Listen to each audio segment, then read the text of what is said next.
Okay. Good morning, dear students. Hope you are all keeping well. So today onwards, for the next six classes, we will be taking consolidation as well as joint arrangements. You would have already gotten an idea about control and business combination from your previous sessions, that is Ind AS 103. Consolidation is taking this step further. Okay, so before I commence, let me tell you how these sessions will go on. We have a limited time that is available. So, first thing is I have prepared formats for each question that I would be solving. So my request is, if possible, you download and print out those formats so that we can solve the questions together. It saves a lot of time in solving. Then I have also prepared a compilation that covers all your past question papers, RTPs, as well as the study module questions, including the test your knowledge section also. So it would be good if you can download that also. How we will be proceeding is, I would request you to leave the first 32 to 36 sides, that is about 17 to 18 pages of an A4 size notebook if you are using, for writing the theory. I'll give you some theory notes also, so we shall write those together. And I will also explain the concepts, explain the workings side by side. So whatever I tell you to write down, you can make a note of it. Okay, so this is how the sessions will go on. Just because I received a feedback that it would be preferable if the faculty gives something in writing. So that is why I thought we will follow this approach. And for the questions, the formats are very, very, very important. Okay, it saves a lot of time. So if possible, please download the formats and print them if you can. Okay. So coming back to consolidation, coming back to Ind AS 110 that deals with consolidated financial statements. Now let us understand with the help of a story. Okay, so we are having this company, you all must have heard of it, Tata Sons Private Limited. We are having this company, Tata Sons Private Limited.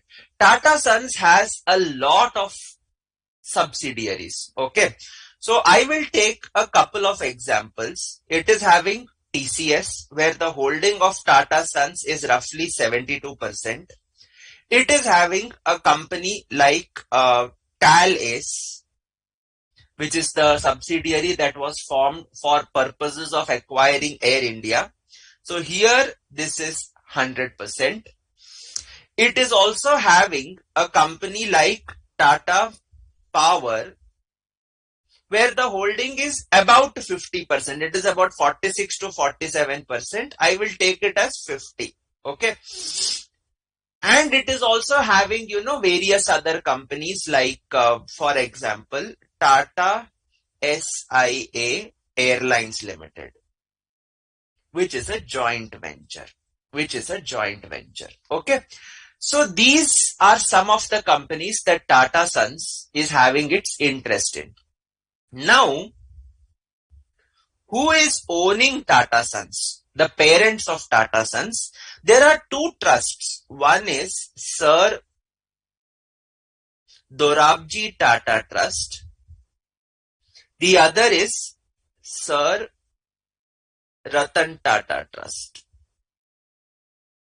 Both of them put together own roughly about 86% in Tata Sons. Okay, so this is the broad picture that I'm giving to you. They are owning about 86%. The remaining 14% is held by some minority shareholders or minority stakeholders. Okay.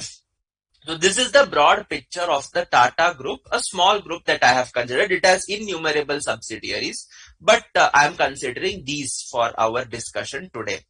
Now, let us take the example of Tata Sons and the trust. Now, Tata Sons has made an investment in TCS. That means what? It has acquired the equity shares of TCS.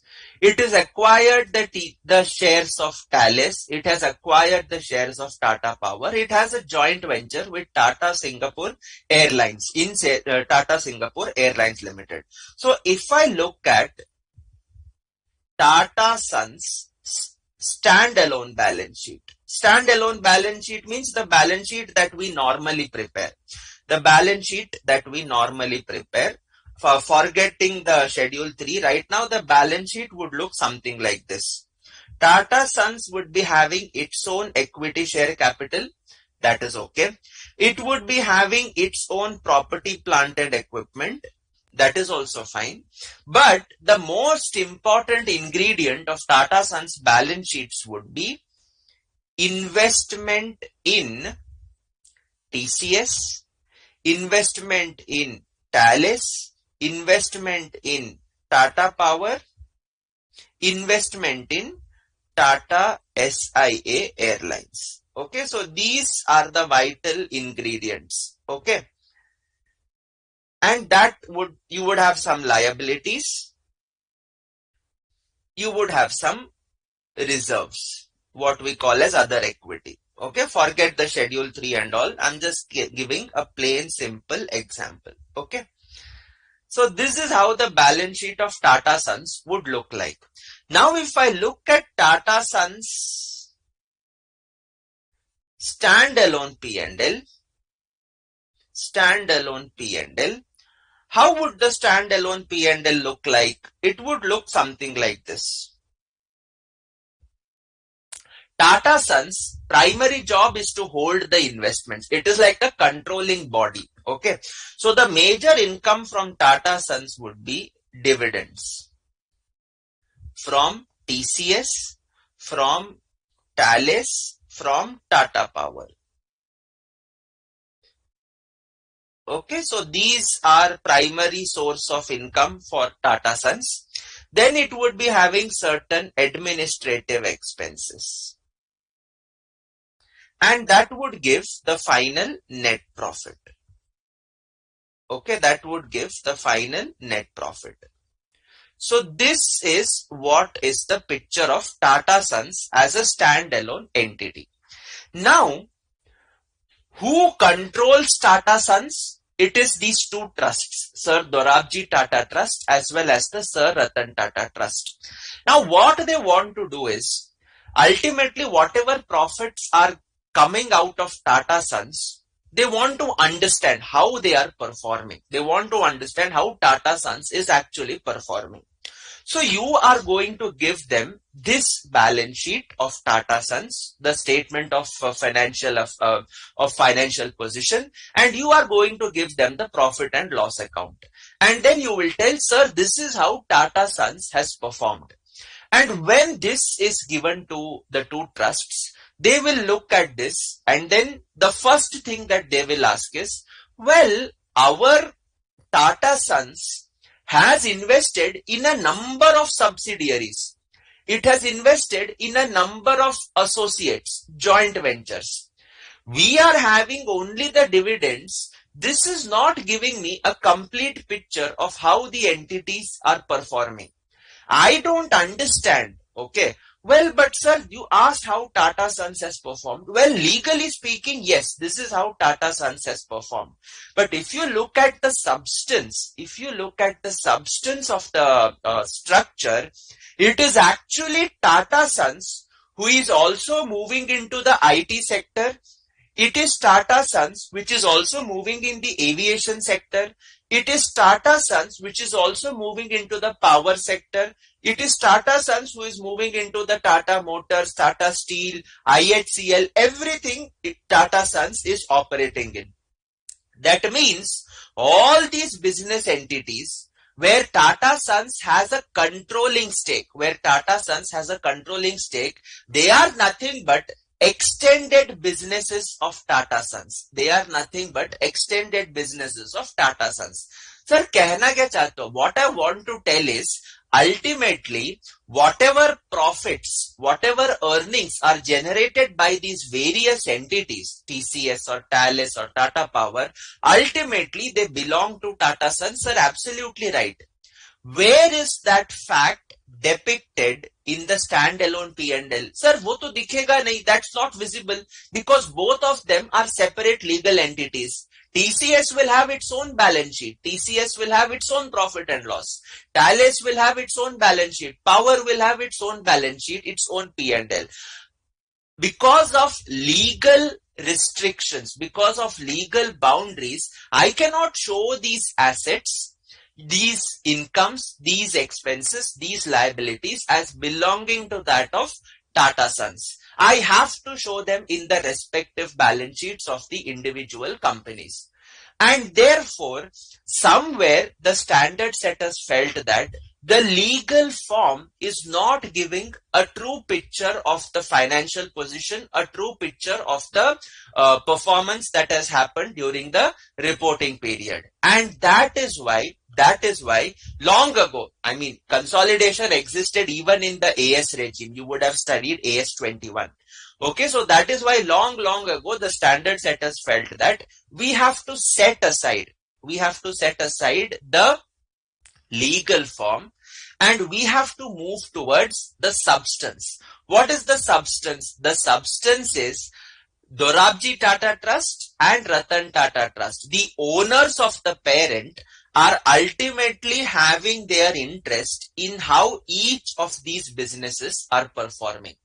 So we have to present such financial statements. We have to present such financial statements which give these owners the true picture. What are the total assets? If I look at TCS investment, sir, this is equity shares of TCS. But can I say that the equity shares of TCS is nothing but the net assets of TCS? And what do you mean by net assets of TCS? That is the assets held by TCS minus the liabilities of TCS. Can I say that the same picture holds true for Thales? Yes. Can I say that the same picture holds true for Tata Power? Absolutely right. I will come to Singapore Airlines later on because that is a joint venture. Okay. But ultimately, each of these investments are in fact representing the net assets of the respective company. Absolutely right. Tata Sons is having a control relationship, over these entities. Sir, what do we mean by control? You would have studied when you did Ind AS 103. It was briefly introduced to you. Control means you are having the exposure to the variable returns. You are having the right to control the relevant activities. So when I talk about control, the components of control are, first one, the right to direct relevant activities. The second component is exposure to variable returns. And the third one is the ability to use the right to affect my variable returns. A very beautiful definition of control that is there. Does Tata Sons direct the relevant activities of TCS? Definitely it does. Does Tata Sons have an exposure to the variable returns? Yes, it has.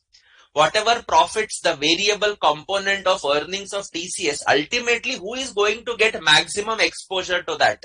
It is Tata Sons. And it has the power to direct the relevant activities of TCS to affect the variable returns. Okay. Tata Sons today can decide how exactly TCS should operate so that the returns are maximized. The same holds true for Thales and Tata Power. So this means that in effect, it is Tata Sons who is carrying on the businesses. There is a legal restriction. But that legal restriction is only for a better management.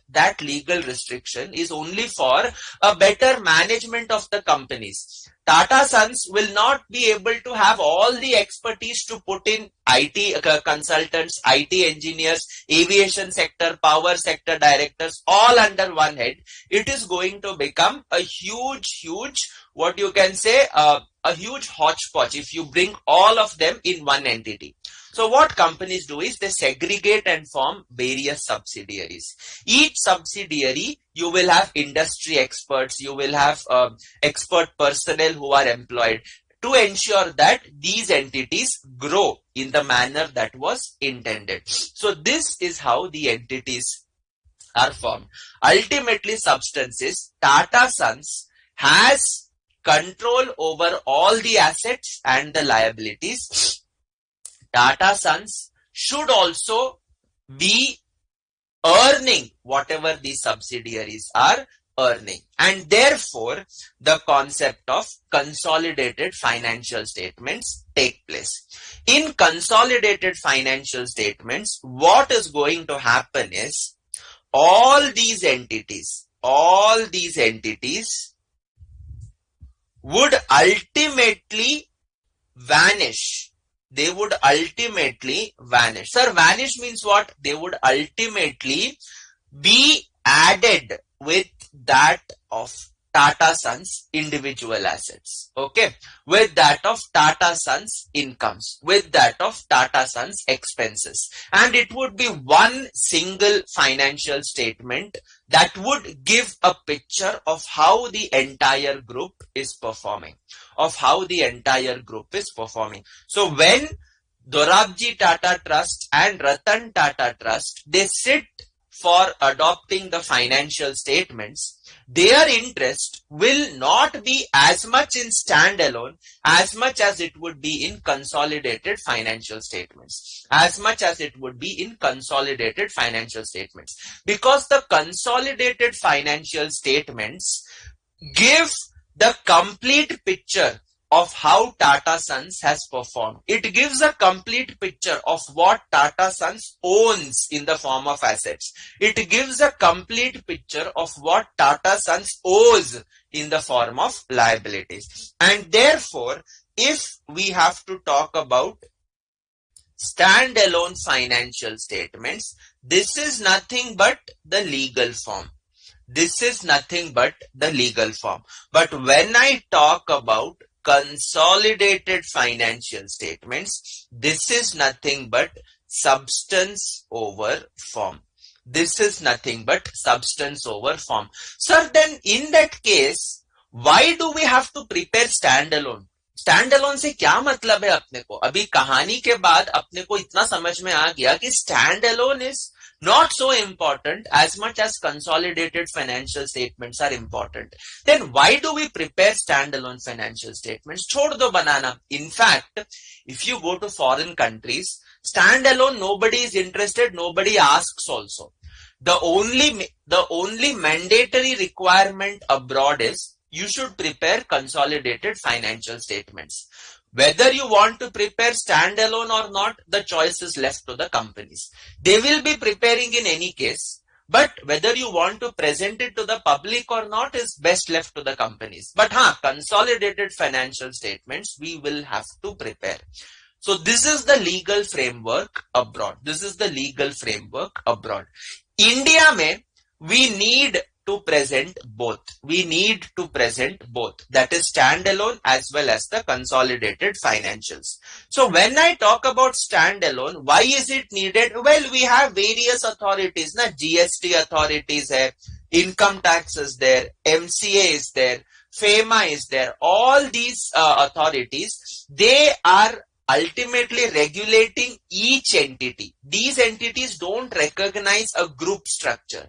They recognize individual entities. So to fulfill the requirements of GST, income tax, etc., you would prepare standalone. But ultimately, who are interested in consolidated financial statements? The ultimate stakeholders who are strategically invested, who have strategically invested in the parent, they would be interested in the consolidated financial statements. The analysts who do the analysis, they are the ones who are actually interested in how the company is, how the group as a whole is performing.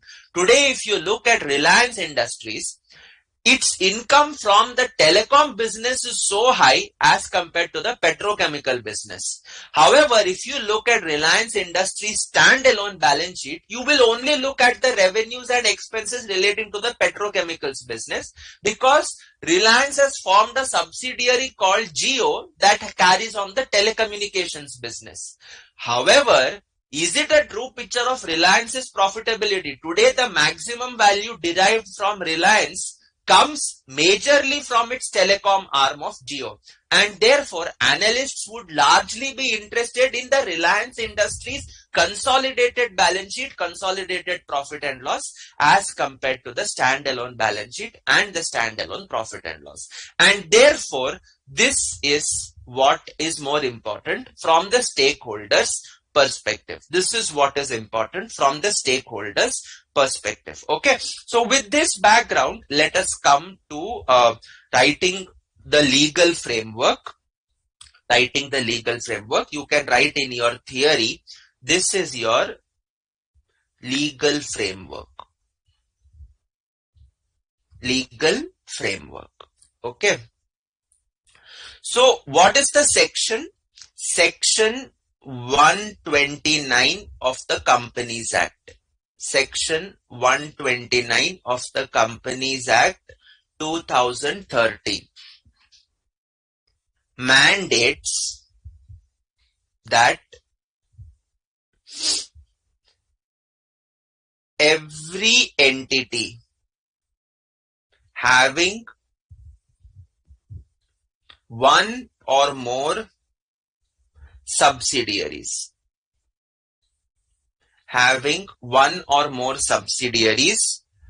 or joint ventures or associates mandates that every entity having this should prepare consolidated financial statements into bracket CFS along with standalone financial statements. Abbreviated form that we shall be using is SFS. Okay, so this is the mandatory requirement in India. दोनों बनाना पड़ेगा. We will have to prepare and present both standalone as well as consolidated. Okay.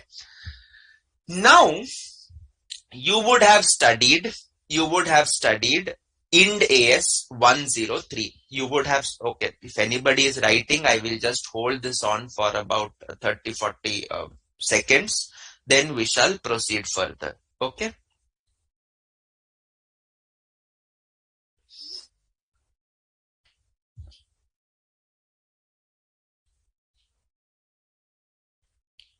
All right. So that is your legal framework. Okay. Now, coming back, sir, we have studied parent-subsidiary relationship comes into existence on account of business combination.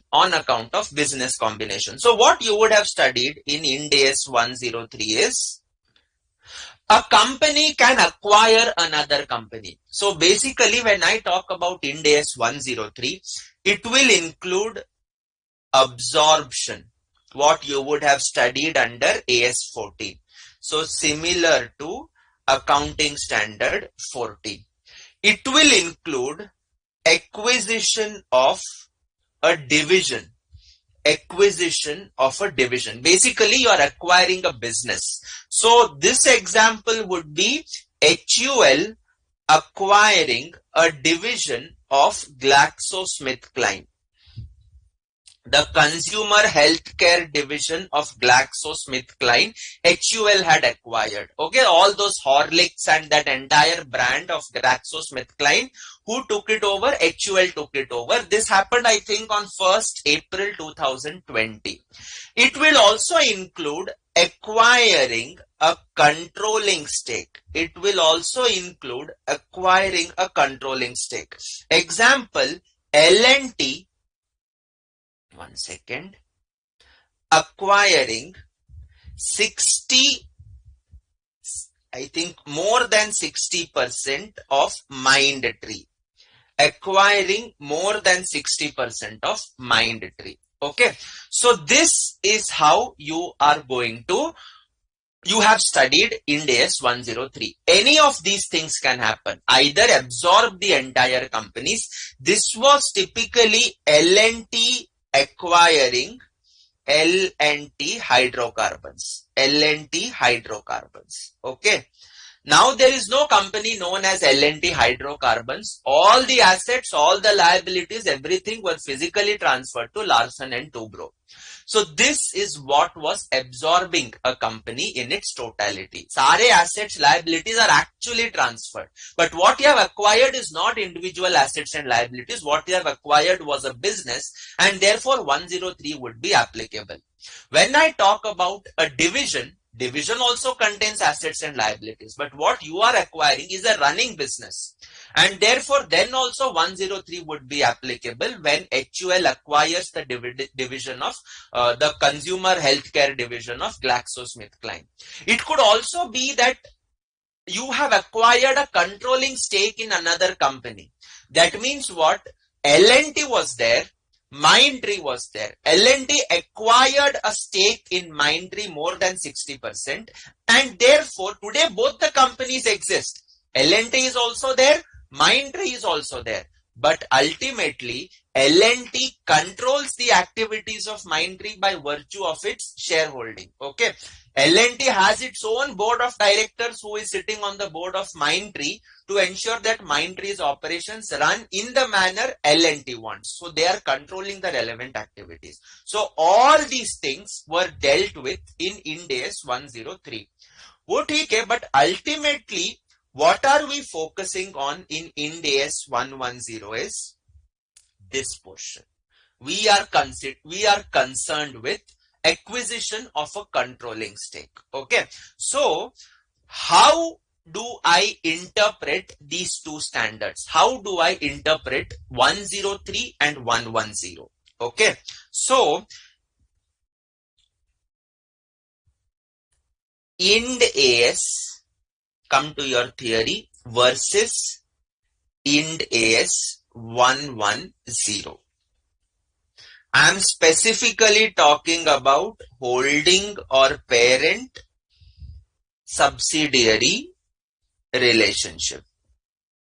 Holding parent or parent and subsidiary relationships. How does this compare? How do these two standards compare and contrast with each other?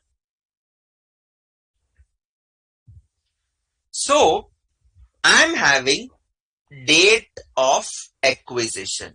I am having date of acquisition. On the date when you acquired the control, on the date when you acquired the control, Ind AS 103 applies. Ind AS 103 applies. You identified that from this date I got a control over the business. For example, L&T acquired controlling stake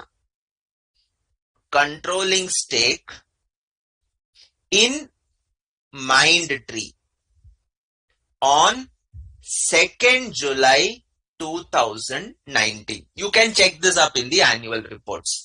L&T acquired a controlling stake in Mindtree. Therefore, Ind AS 103 would apply on 2nd July 2019, and that is the limited application of Ind AS 103. अपना Ind AS 103 is like a one day international match. वो सिर्फ एक दिन का होता है. It is there only for one day. Okay, it is there only for one day. So what Ind AS 103 tells? Ind AS 103 gives the principles of business combination. That means it is a business combination when you get control, etc., etc. Then it also covers the 6-step method of accounting. So therefore, the heart of Ind AS 103 is calculation of goodwill on the date of acquisition. On the date of acquisition. Specifically, everything happens on the date of acquisition. Additionally, Ind AS gives guidance on CCC. That is your appendix to Ind AS 103. Appendix to Ind AS 103. So this is what is the guidance offered by Ind AS 103. Ind AS 103 किधर भी नहीं बोलता है that आपको CFS बनाना पड़ेगा. Ind AS 103 does not give any guidance, does not cover anything relating to consolidated financial statements. Ind AS 103 tells if a control is acquired, this is what you have to do on the date of acquisition. Acquisition date पे क्या करना है? That is the only purpose of Ind AS 103, and that ends the application of 103. When I come to reporting dates after date of acquisition, after date of acquisition, this is the date when Ind AS 110 applies. This is the date when Ind AS 110 applies. Okay. And that means you will prepare consolidated balance sheet, profit and loss, cash flows, statement of changes in equity, etc. All these would be prepared in accordance with Ind AS 110. Basically, L&T is a separate entity even today. Mindtree is also a separate entity even today. But how do I consolidate them? How do I consolidate them is what is discussed by Ind AS 110. Okay. So, parent in our example L&T and subsidiary in our example Mindtree are separate legal entities even after date of acquisition. Each carry on business independently. Each carry on business independently. Ind AS 110 deals with how the profits, assets, liabilities should be consolidated. Should be consolidated. That means L&T will prepare CFS for 31st March 2020, 31st March 2021, 31st March 2022, consolidating Mindtree. Consolidating Mindtree. So this is what Ind AS 110 is going to do. This is what Ind AS 110 is going to do. Okay, it is going to give the principles of how exactly the consolidation is going to happen. Okay, so L&T will prepare. Okay, Ind AS 103 does not mandate preparation of consolidated financial statements. That is why if you open L&T's annual report, you will never find a balance sheet of 2nd July 2019 because it was not a reporting date. It was just the date when control was acquired. On that date, you calculate the goodwill and the story is over.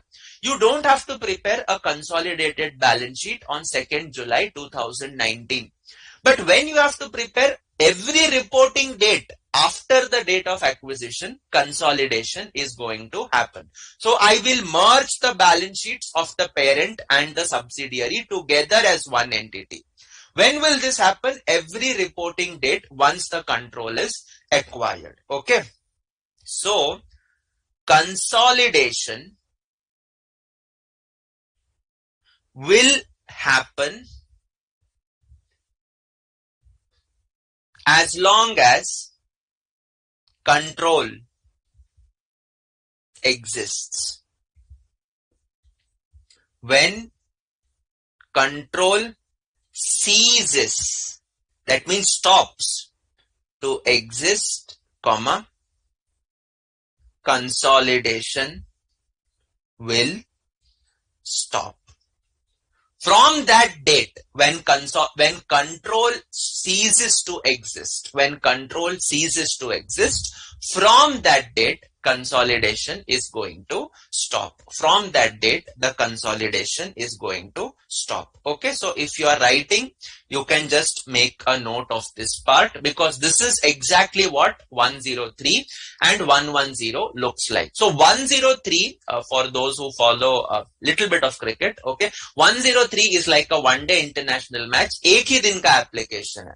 110 is more like a test series. Okay, it goes on continuing for every reporting date. Okay, so it's a long continuing standard. Okay, every reporting date you check whether control is there, apply Ind AS 110, prepare the consolidated balance sheet. Okay, so this is your comparison between 103 and 110. Sai says, sir, standalone financial shows the profit from a particular business. That's right. On that basis, we decide the performance of individual businesses. That is absolutely right. So in our example that we took of TCS's individual balance sheet, individual profit and loss will give an idea of how TCS is operating. But you look from the perspective of the Tata Trusts, that is the Dorabji Tata Trust and Ratan Tata Trust.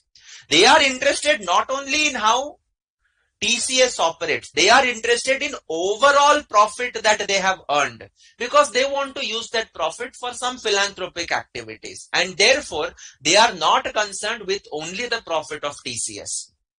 Okay, so we are having individual entities to maximize each entity's profitability, to ensure each entity becomes profitable, to ensure each entity adds value.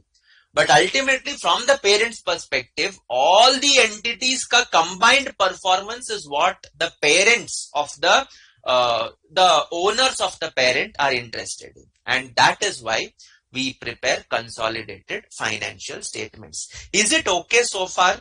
Is it okay so far? Any doubts? Any doubts? Anybody? No responses today. All clear, I think then. Okay. Next one. Continue in your theory. When I talk about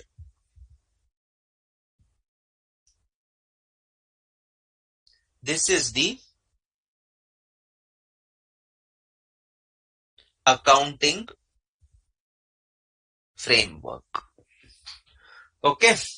How exactly or what do I have to prepare in accordance with what standards is what we are going to discuss. So when I talk about consolidated financial statements, when I talk about consolidated financial statements, it is going to include the following three cases. Okay. First one is subsidiaries. In subsidiaries, we follow Ind AS 110, and the method that is prescribed is full consolidation method. The method that is prescribed is full consolidation method. We are going to go through the full consolidation method today itself. Okay. So this is the full consolidation method. When are you going to follow this?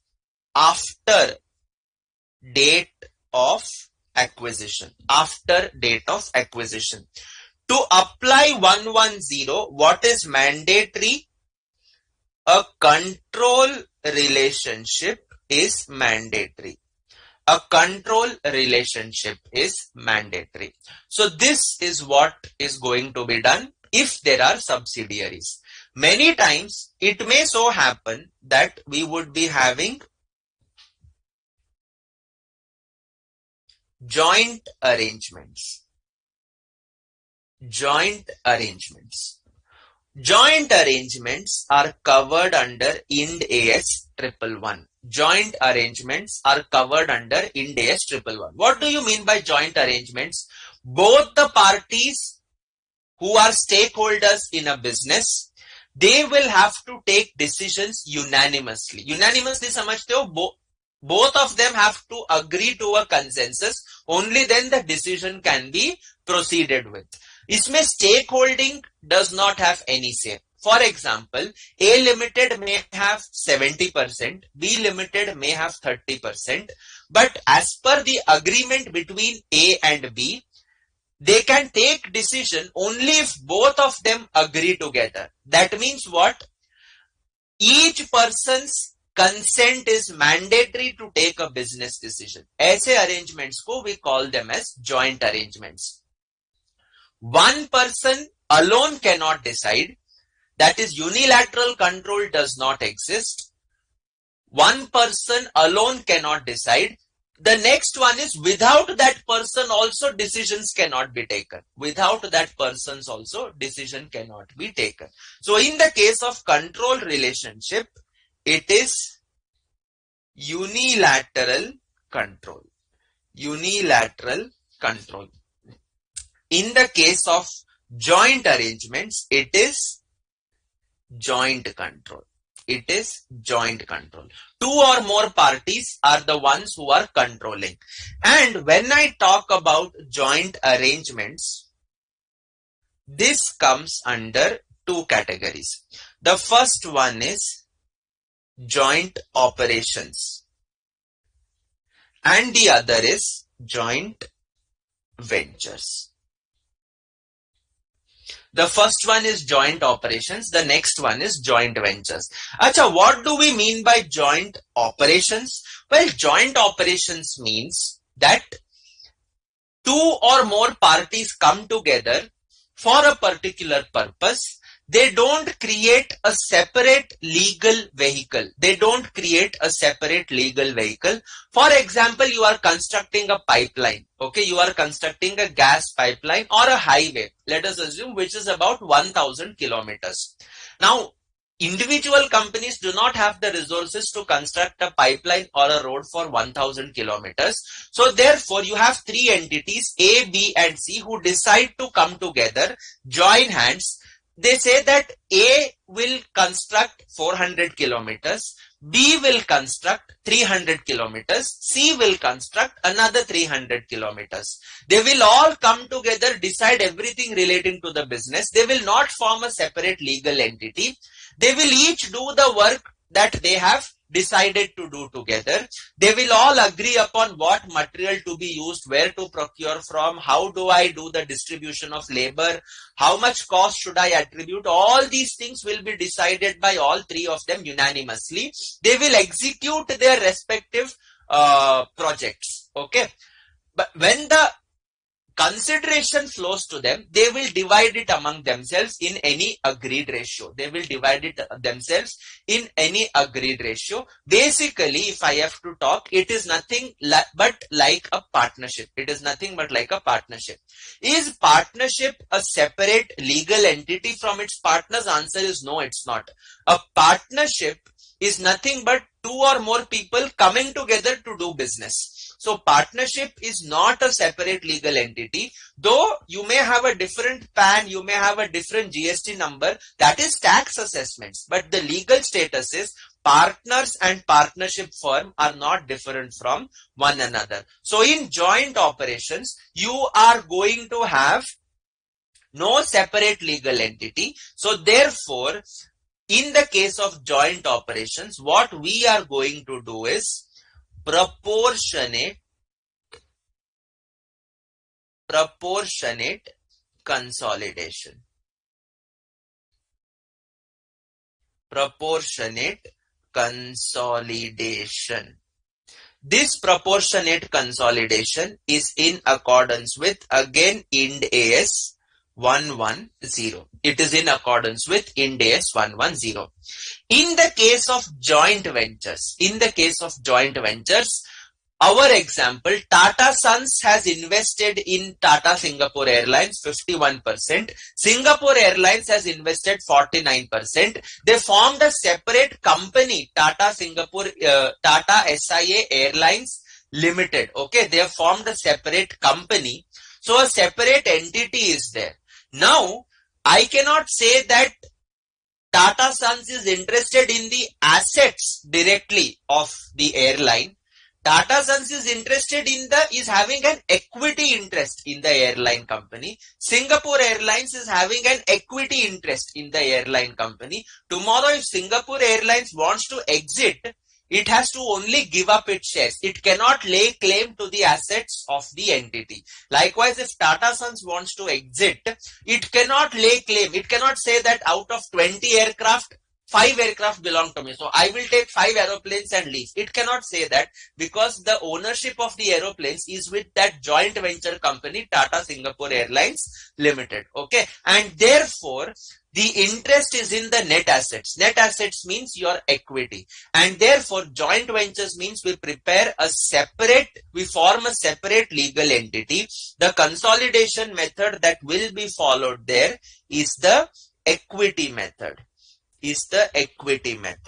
And equity method is covered under Ind AS 28.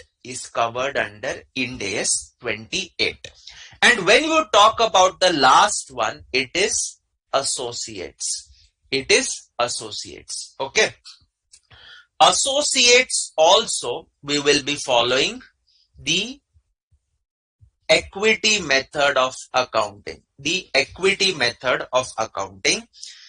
In accordance with Ind AS 28.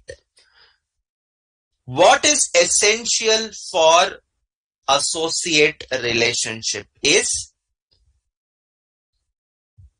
a significant influence. Okay. So what do you mean by significant influence? You have a right to participate in the decision making by virtue of your shareholding. You have a right to participate. But वही है, आप सिर्फ participate कर सकते हो. You can only participate, you cannot decide. Your stake gives you a seat on the board of directors. But that's about it. Who will decide what to do? The one who is having control. And therefore, we would be doing the consolidation not in accordance with the full consolidation method, but following the equity method prescribed under Ind AS 28. So I will be dealing with Ind AS 110 and 111. That's about it. Okay. You are having joint ventures and associates being dealt with by a separate faculty, but my job is consolidated financial statement. So this is your accounting framework. Is it clear, everyone? Is it clear? Yes. Any doubts anyone has? Just note this down, please. Anybody has any doubts so far? Anybody has any doubts? Please drop in your messages. Yes? Noted down these points? Yes?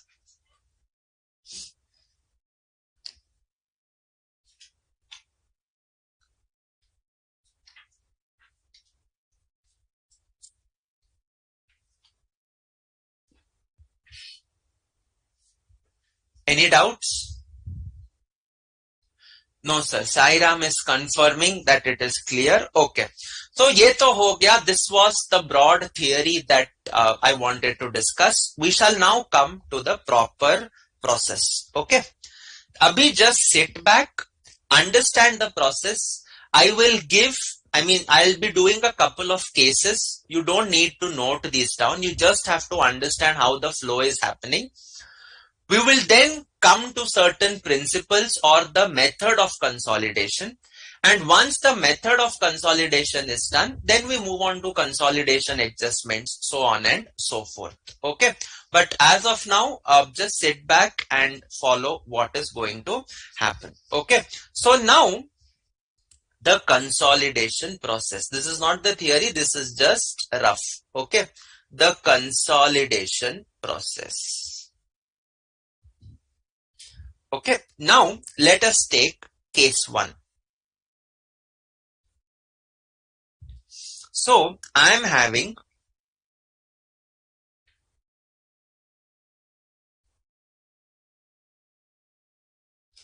forget schedule 3 etc. for the time being. Okay, I'm just drawing a normal T form balance sheet. So you are given standalone balance sheets as on 1st April 2021 of P and S.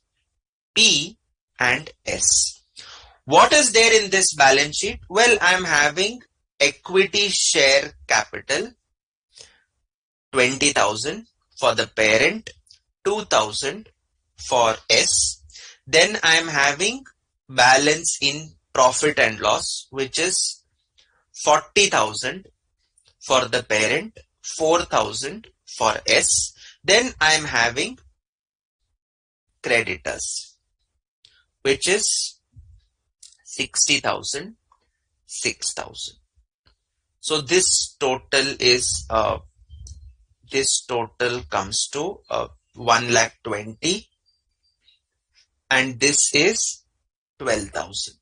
Then we move on to the asset side. Property, plant and equipment. I am having 40,000, 4,000.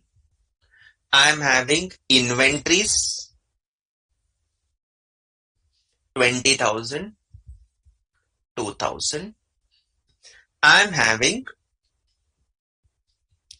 bank balance, which is 40, 20, 60, 60,000, 6,000.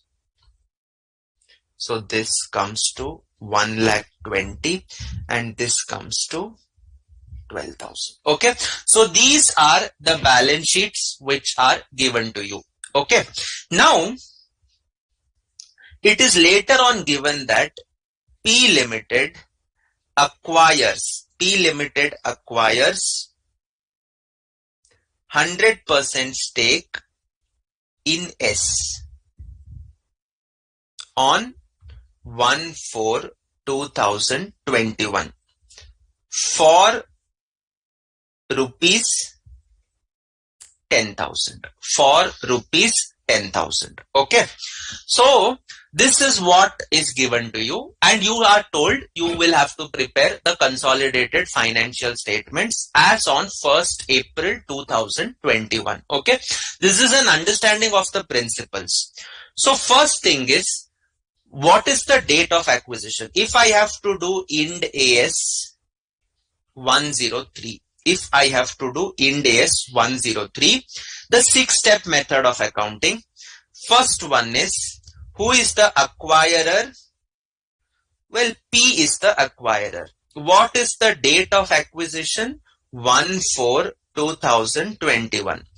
What is the purchase consideration? This is rupees 10,000 in the form of cash. What are the net assets acquired?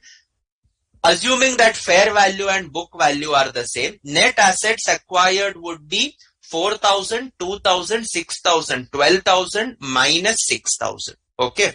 So 4,000 plus 2,000 plus 6,000.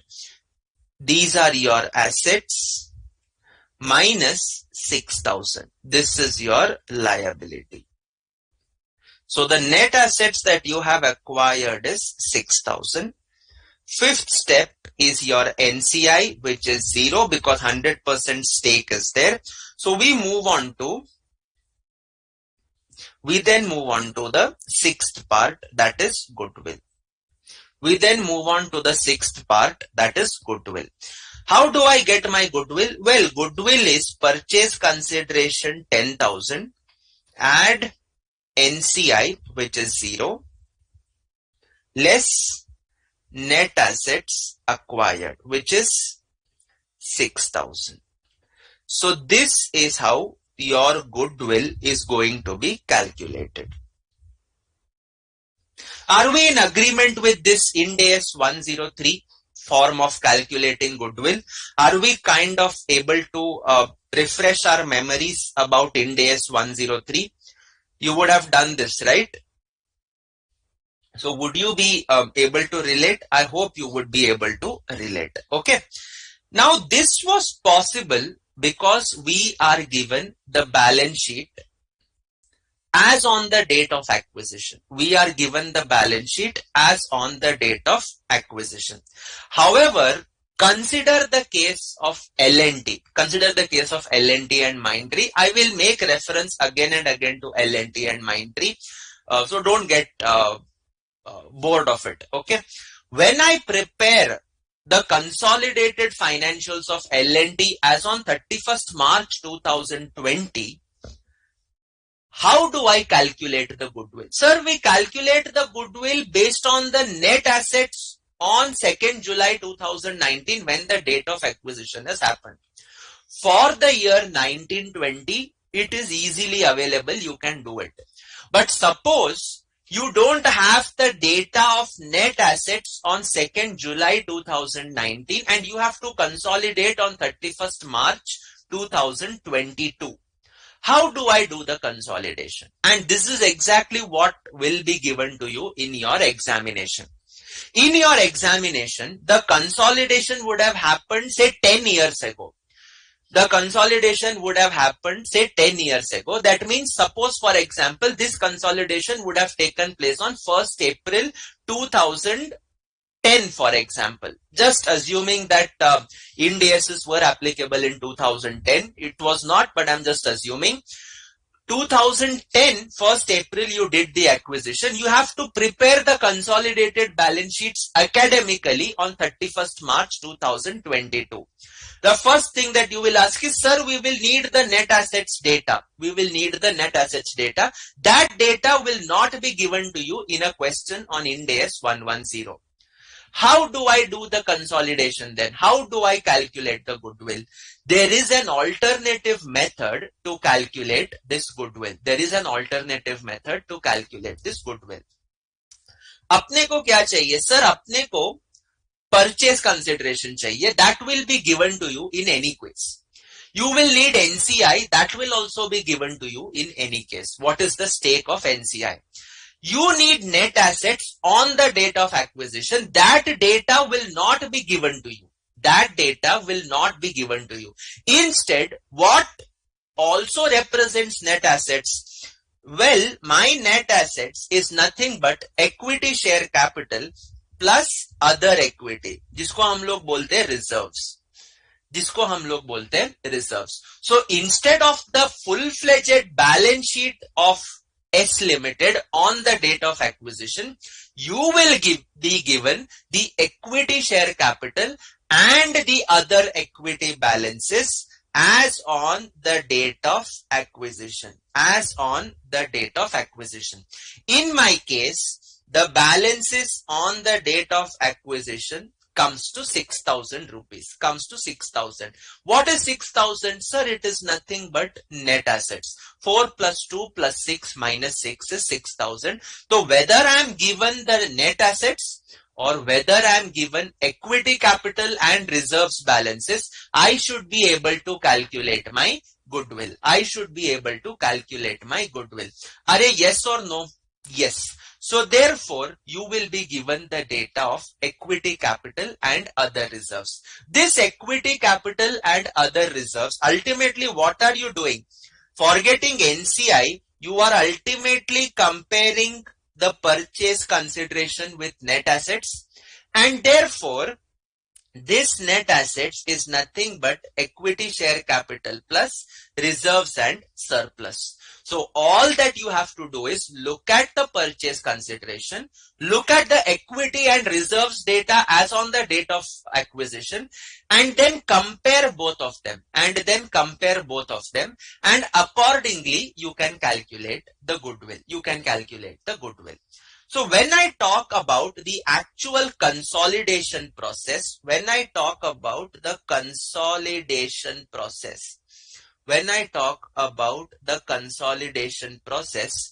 practically speaking, in real life, it is just an Excel sheet. It is just a spreadsheet. Okay. You pick up the balance sheet of the parent, you pick up the balance sheet of the subsidiaries, and then you make certain adjustments in an Excel sheet, and that gives you the consolidated financial statements. This is how it happens practically. However, when you talk about academics, we presume that we are having P Limited, balance sheet P&L, the actual financial data.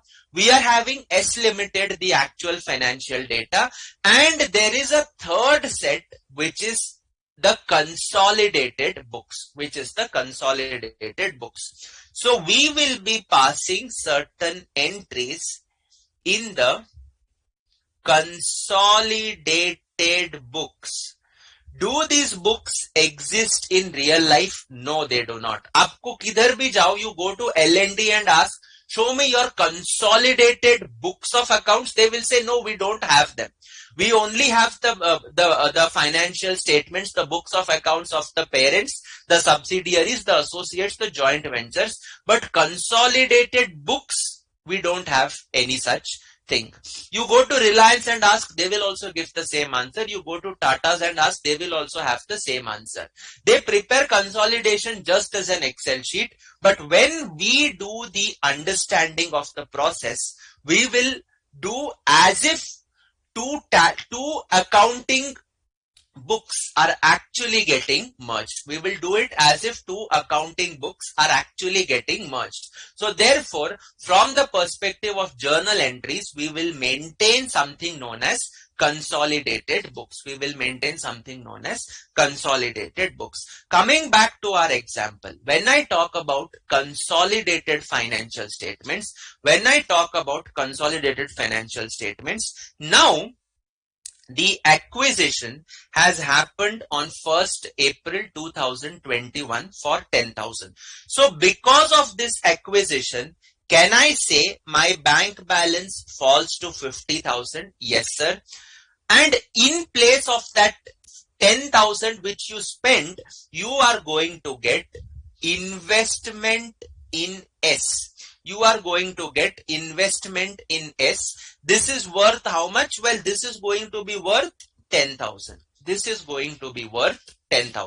My balance sheet total remains the same. So this is how the balance sheet standalone will look like after you have given effect to acquisition of the investment in S. So bank is 50, investment in S is 10,000. Rest all items remain the same.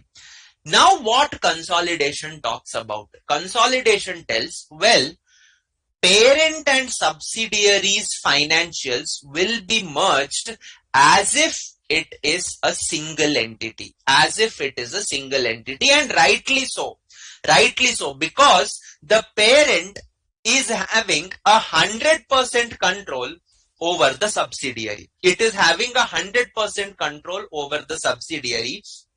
In other words, it can direct how the assets of the subsidiary have to be used, how the assets of the subsidiary have to be used, how the liabilities of the subsidiary will be paid. All these decisions are going to be taken by whom? All these decisions are ultimately going to be taken by the parent.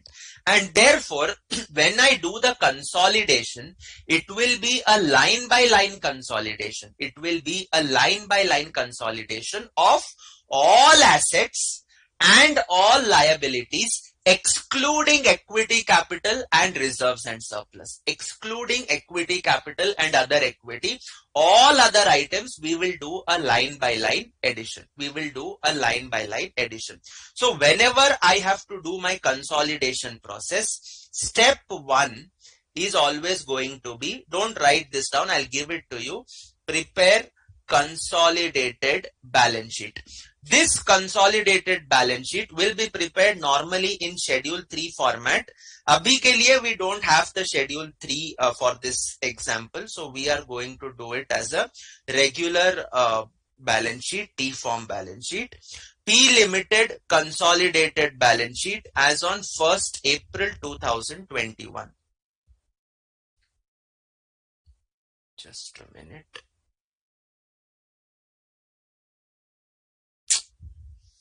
What is happening? Okay. So step 1 is to prepare the consolidated balance sheet. Step 2, you will prepare notes to consolidation. Notes to consolidated balance sheet.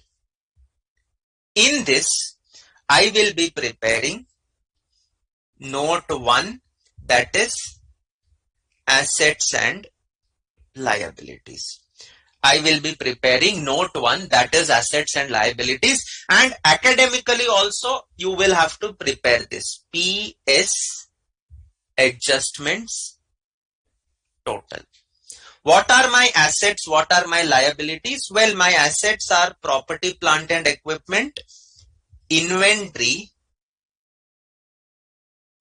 Then my assets will include cash, and I have liabilities in the form of creditors.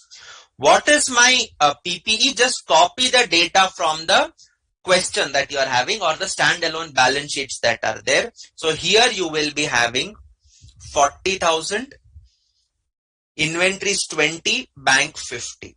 Inventories 20, cash at bank 50. And creditors were how much? My creditors were 60,000. My creditors were 60,000. Subsidiary, this was 4,000. Inventories 2,000. Cash at bank was, I think, 6,000. And creditors were also 6,000. No adjustments relating to consolidation. This is an introductory sum. So just total up this. 22,000, 56,000, 66,000. So this is what your total assets and liabilities will look like. What you will not take is, you will exclude investments in S, equity share capital and reserves. Is what you are going to exclude. Achha sir, why do we exclude these items? Look at this consolidated balance sheet. Look at this standalone balance sheet. My investment in S is nothing but investment in equity share capital of S. Is nothing but investment in equity share capital of S. So therefore, can I say that this and this 10,000, can I say that they are as if nothing but intercompany balances Can I say that they are nothing but intercompany balances? Yes, they are. And therefore, remember you did AS 14 when intercompany debtors creditors you used to eliminate. The same principle will apply here also. I will have to eliminate them against each other. I will have to eliminate them against each other. Okay. So investment in S and equity share capital will be adjusted against each other. Why? Because they are in the nature of intercompany balances. Okay. What I have invested is nothing but in the equity capital of S. So consolidation is not just a blind addition. You cannot add equity capital of P and S. You cannot add reserves of P and S. Okay, if that was the case, why do you need a separate accounting standard? You just need a calculator to do the consolidation. It does not work that way. Okay, so therefore you will have to eliminate the investment. You will have to eliminate the equity capital and the reserves. Ultimately, you will have to eliminate them ultimately. Is it okay? So therefore, we exclude investment in S, equity capital and reserves. Note 2 is always going to be your equity share capital. Is always going to be your equity share capital. Sir, whose equity capital will come?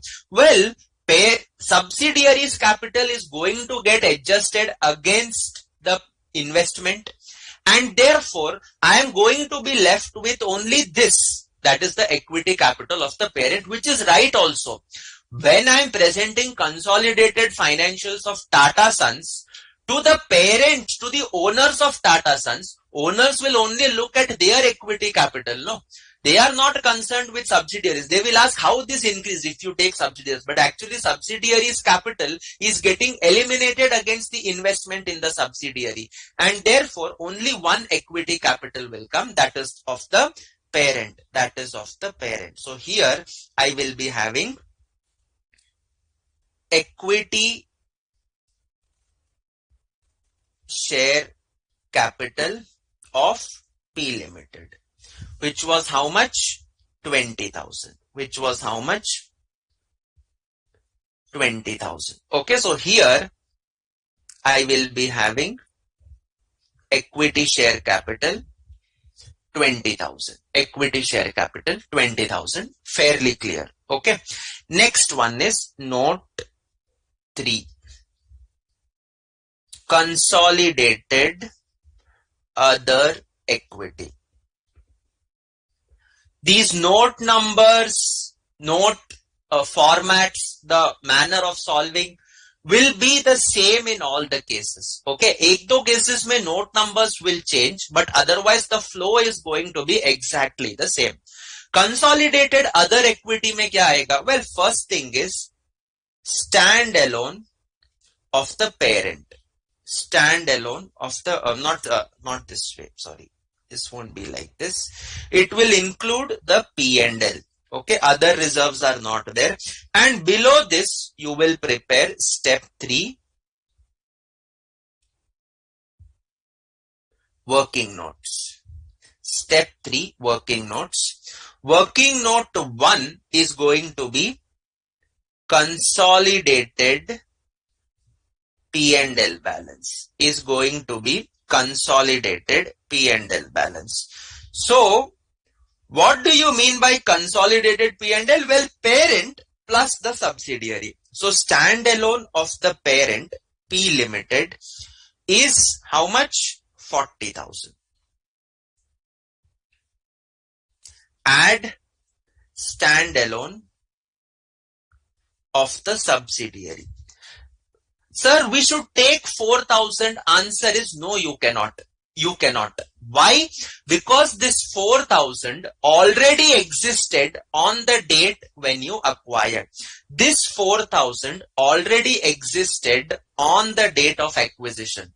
That means when you acquired the subsidiary, legally speaking, do you have a right over those profits? Do you have a right over those profits of 4,000? No. They were earned before I got control. They were earned before I got control. So, मेरा उसमें कोई share नहीं है. This 4,000 does not belong to me.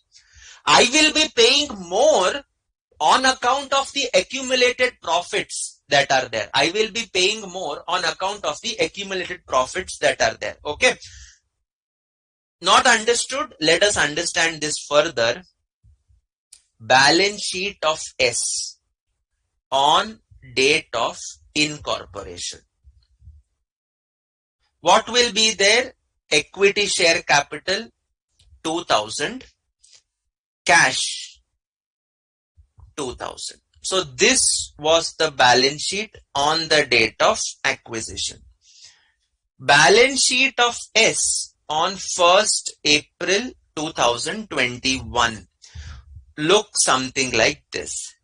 Equity share capital 2000, PPE 4000, stock or inventories was 2000, bank was 6000, creditors was 6000, accumulated P&L balance was 4000. This is exactly the question that you are given. Suppose the parent had to acquire a stake in the subsidiary on the date of incorporation. On the date of incorporation, you tell me what would be the payment that would flow to the subsidiary's owners. The payment that would happen would be 2000, because the parent will say, "Arey, what have you done here? Abhi to you have come into existence. I am acquiring you right now. The only thing that you have is cash. You don't have anything else. And therefore, I will only give you 2000 and nothing else. I will only give you 2000 and nothing else." Can the parent tell the same thing on 1st April 2021? Answer is no, he cannot. Because the owners of the subsidiary will tell, why should we give you only for 2000 rupees? We are also having earnings of 4000. We are also having earnings of 4000 rupees. If I give you for 2000, what are you going to do? You will take 2000, get control over the company, and this P&L you will distribute among yourself as a dividend. Ultimately, nuksan to hamara hua na. We are at a loss. As owners of the subsidiary, we did the hard work. We got accumulated reserves of 4000, and now you want to pay us only 2000. That is not going to work. The minimum that you have to pay is 6000 is what they will say.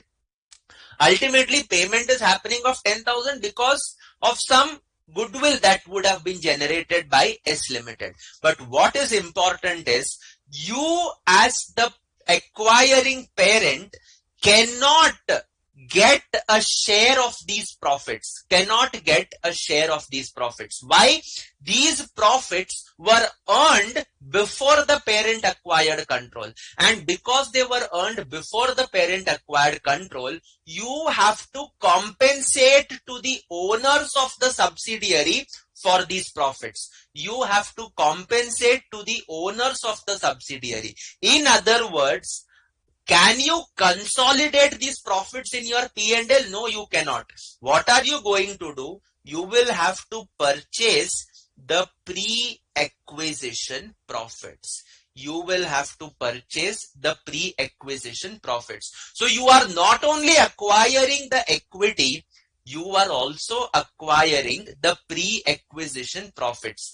In other words, you are acquiring two things, the equity share capital and the pre-acquisition profits. What do these two things comprise of? They are ultimately nothing but net assets. Ind AS 103, step number 6, calculation of goodwill, net assets. These two things, equity capital and pre-acquisition, other equity, pre-acquisition profits, together make up those net assets, and we ultimately compare the PC with the net assets to calculate my goodwill. So ultimately, I will compare my pre-acquisition profits and equity capital with the investment amount, and this would be done by way of working note 2, which is known as cost of control account. Which is known as cost of control account. When do I have to prepare? Only when you are doing a question on Ind AS 110. The question will have wordings like, long ago when the parent acquired the subsidiary, the balances in the share capital and reserves and surplus amounted to so much. That means you have to take it from that time that these were the net assets. And ultimately, the cost of control account looks something like this. See, what did I tell you?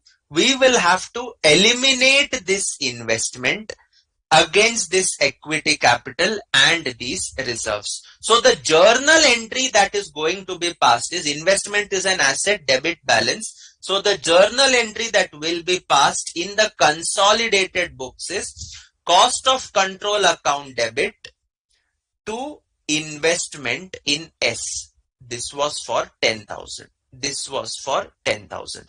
So cost of control to investment in S, 10,000. And ultimately, what is the source? Why did you pay? Because you got two things. You got pre-acquisition profits and you got equity capital. So eliminate that also.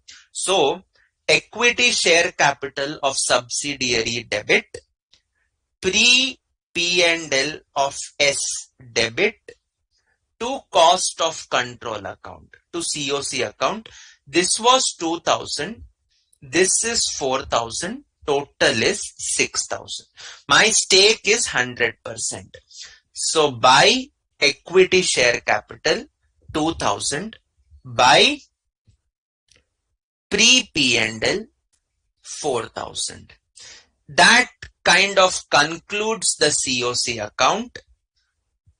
So 10 minus 6, this gives you 4,000. This is nothing but my goodwill. This is nothing but my goodwill. Is this goodwill the same as this 4,000 that we have calculated? Answer is absolutely yes. ये वही goodwill है.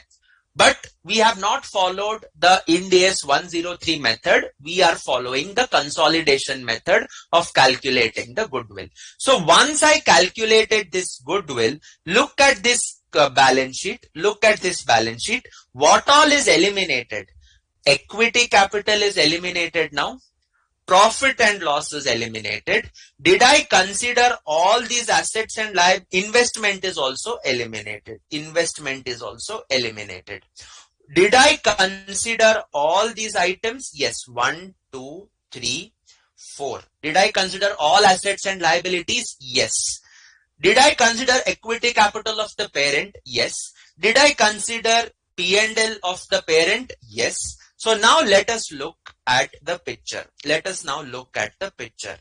Standalone of S will be 0 in the consolidated earnings. Why? Because these represent pre-acquisition profits which were not earned when I had control. It was earned when somebody else had control. So therefore they become pre-acquisition. They are not my distributable profits as such, and therefore the consolidated P&L would be 40,000 only. Would be 40,000 only. And with this, when I proceed to prepare the consolidated balance sheet, this is 40,000. And from note number 1, you are having property, plant and equipment, 44,000. Inventories 22,000, bank 56,000, creditors 66,000. Does it stop here? No. Are Baba, your goodwill is there, no, of 4,000. So that is the new thing which you will have to factor in.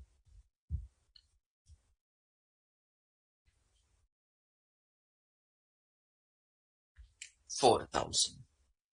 And now with this background, will I be able to have a tallied balance sheet? Yes. 66 plus 60, this gives you 1,26,000. 56 plus 460 plus 66, this gives you 1,26,000. With this, we have done the first consolidation. as an understanding of the method that is involved. As an understanding of the method that is involved. Is it okay, everyone? Yes. Have you understood? Do we have any doubt so far? Do we have any doubt so far? Guys, please respond. I don't have any interactions today except Sairam for 2 feedbacks or questions. Okay. Others, please respond. Have you understood the basic of consolidation? Have you understood the basic? It is the most basic. Okay. Most basic consolidation. Okay.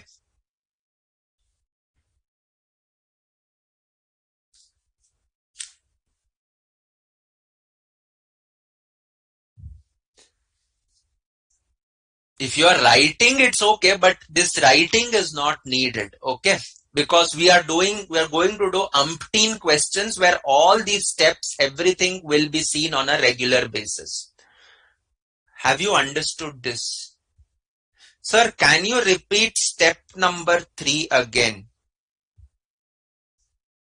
See, ultimately we are doing consolidated profit and loss, which is nothing but standalone of P plus standalone of S. Now, when I talk about the profits of S, I can take only those profits which were earned when I had control,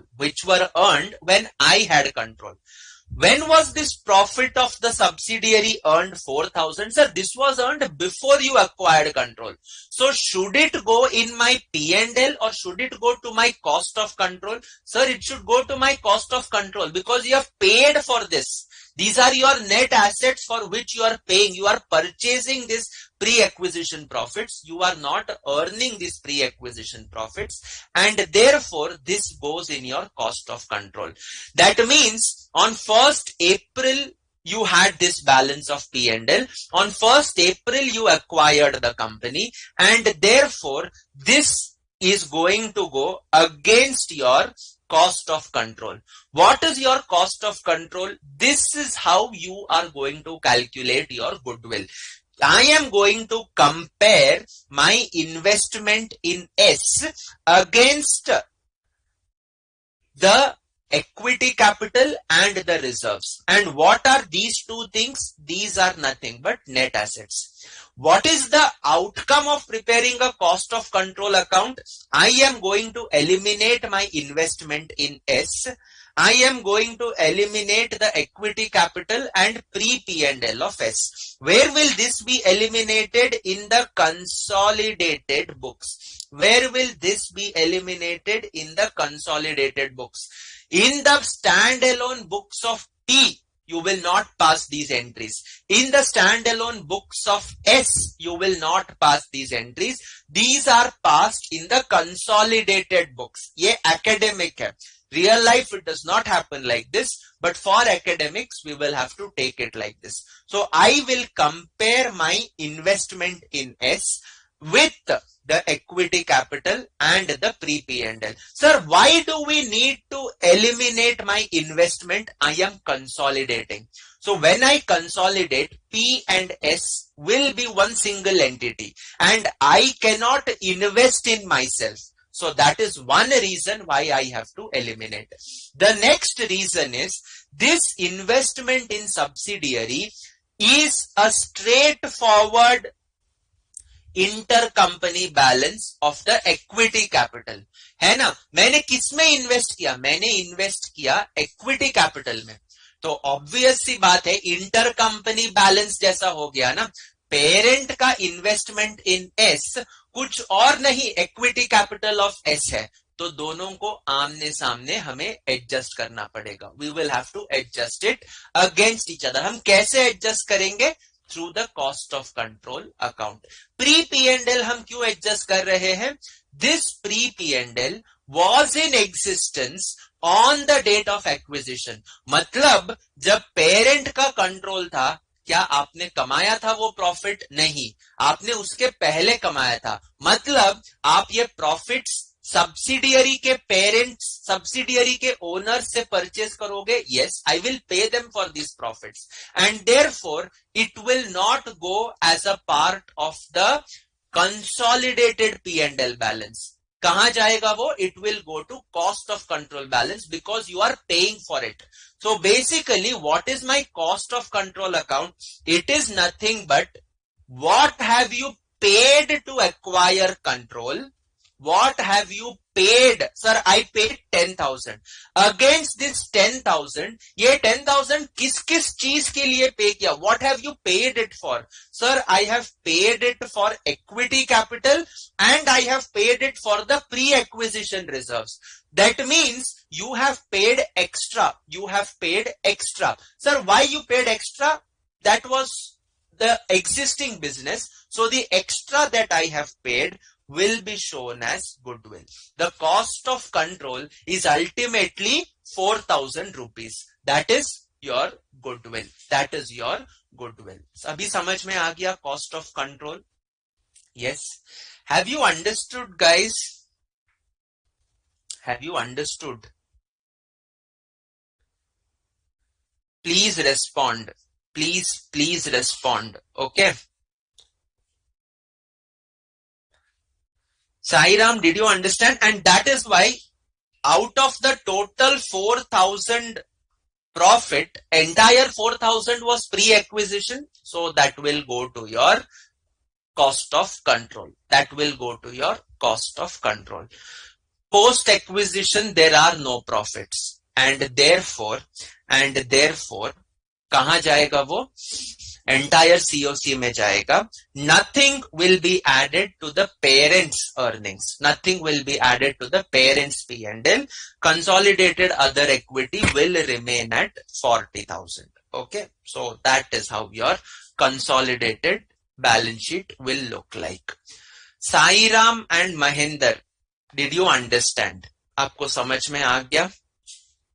Have you understood? Have you understood?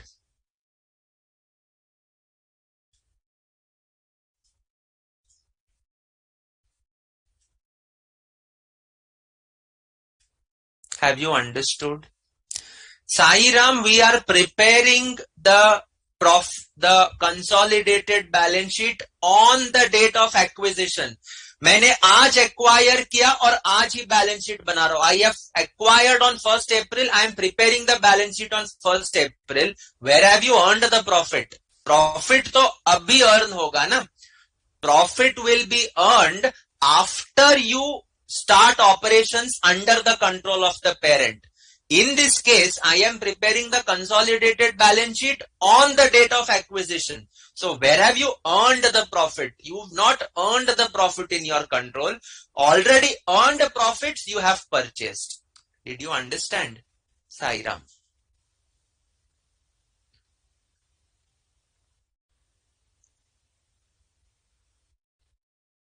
Yes, Mahinder, आपको cost of control समझ में आ गया?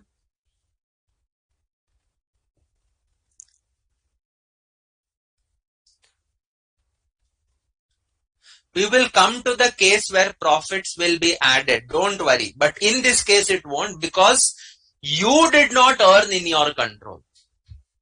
Okay. P did not earn when it controlled. So we will not be taking those profits. It will go against cost of control. It will go against cost of control. Are, have you understood?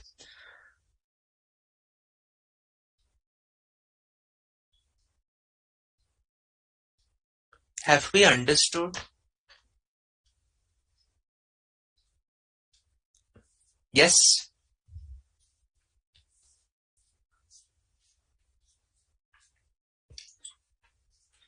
Yes or no? Guys, please respond. Sairam has confirmed. Mahinder, समझ में आ गया कि नहीं मुझे बताओ. We are going to have lot of cost of controls account. Okay. We are going to have lot of COC accounts. So definitely it will come into, you can understand more and more clear. Okay. You can understand in a more clear manner. Okay, all right. So now this was a very simple question. This was a very simple question. We then move on to the next one.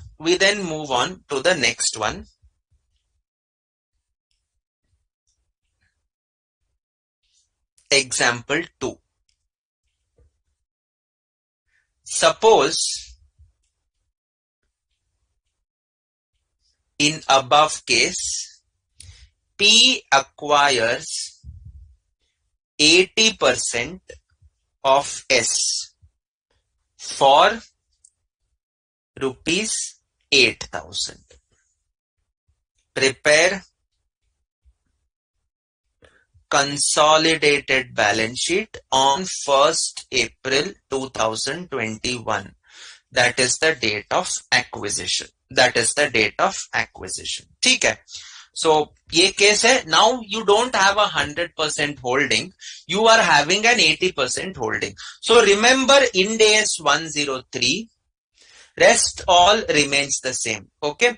So my purchase consideration was 8,000. Add NCI, that gives you some total, less net assets. Net assets in this case was how much?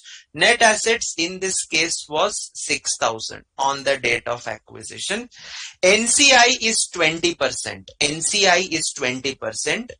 So 6,000 into 20%. So this is 1,200. So 9,200. So your goodwill will be 3,200. This is the goodwill as per your net assets, as per your Ind AS 103 method.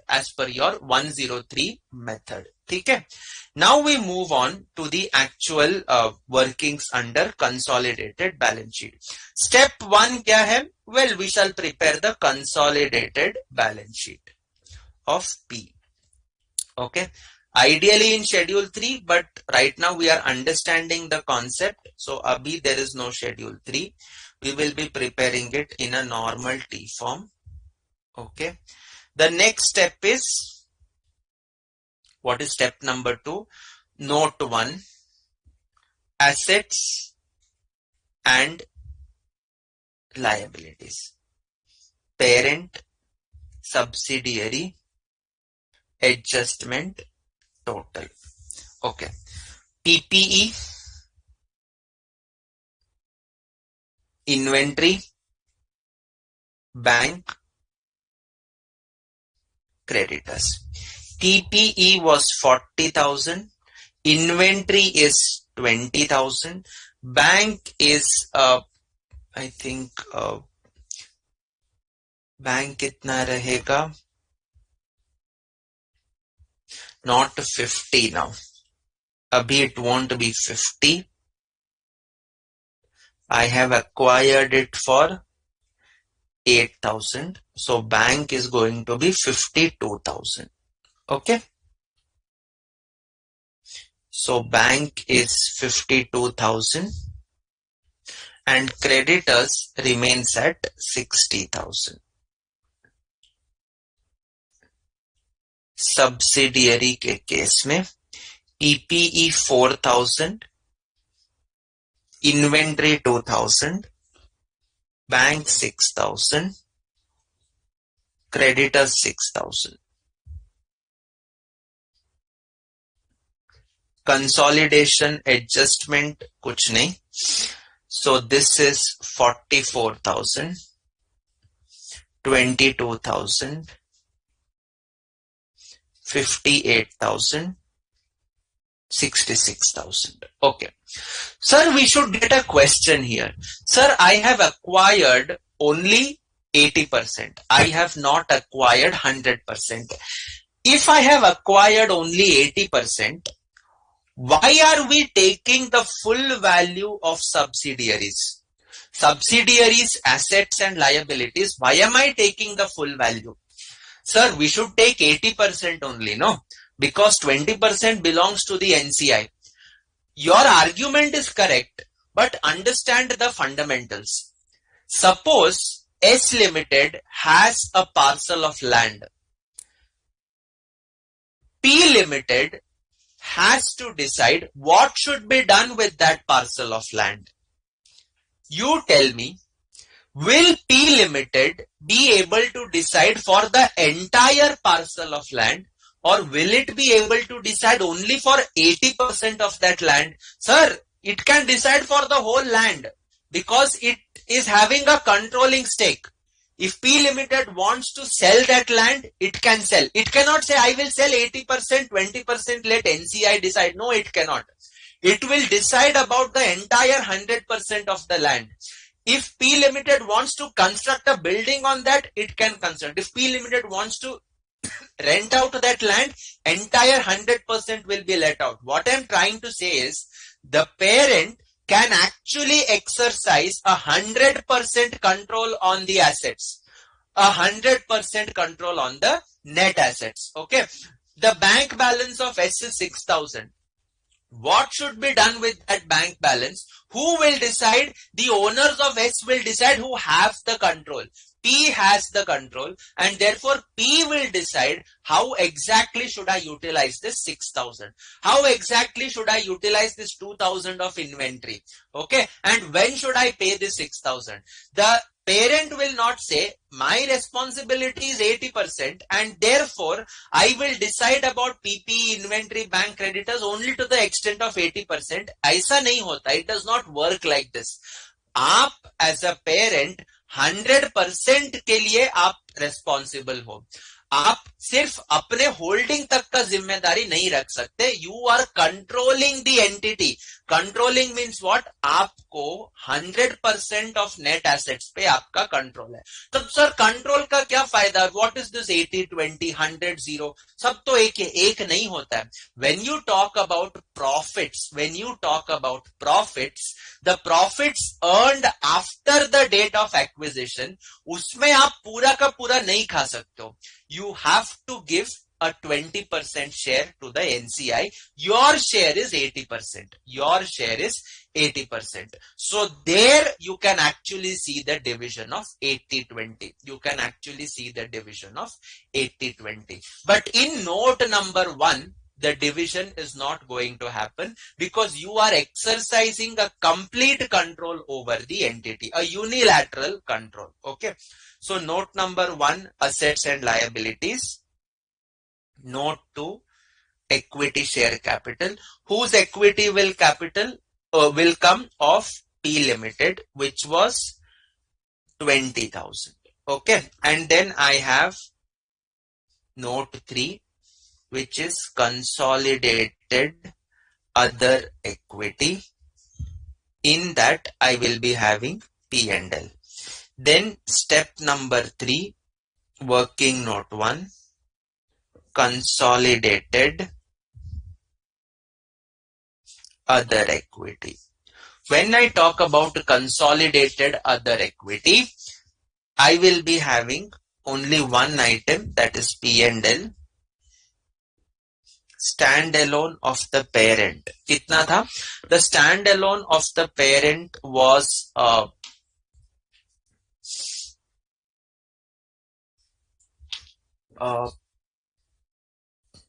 कितना था? 40,000. Add share of S, share of post acquisition profits of S. Okay, something will come. Okay, so this is working note 1. Working note 2, I'll prepare separately. Cost of control account. Achha, this time, what is your cost of control account stake? Is it 100%? No, sir, it is only 80%. It is only 80%. Sir, तो बाकी का 20%? Well, remaining 20% will go to a new account known as NCI, who are holding 20%. So therefore,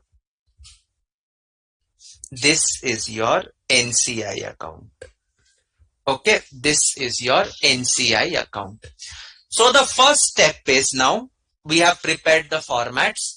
Eliminate the investment to investment in S, 8,000. Have I eliminated my investment in S? Yes. For this investment, I paid 8,000. What did you get? Sir, I got equity capital and I got my pre-reserves. Pre-reserves is the entire reserves in this case of 4,000, right? So equity share capital. Can I write the entire 2,000? Can I write the entire 2,000? Answer is no, you cannot. Answer is no, you cannot.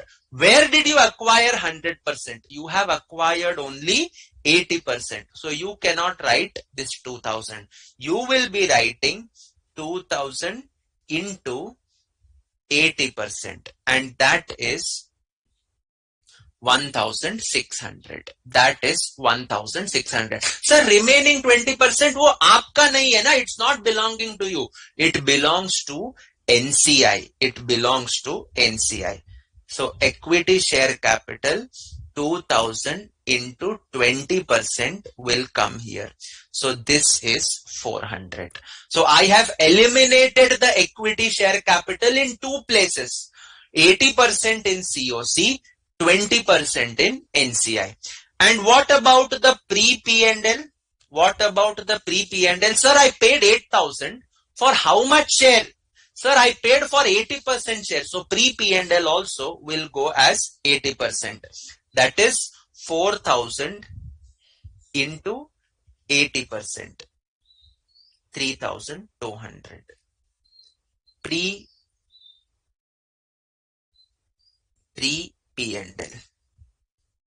4,000 into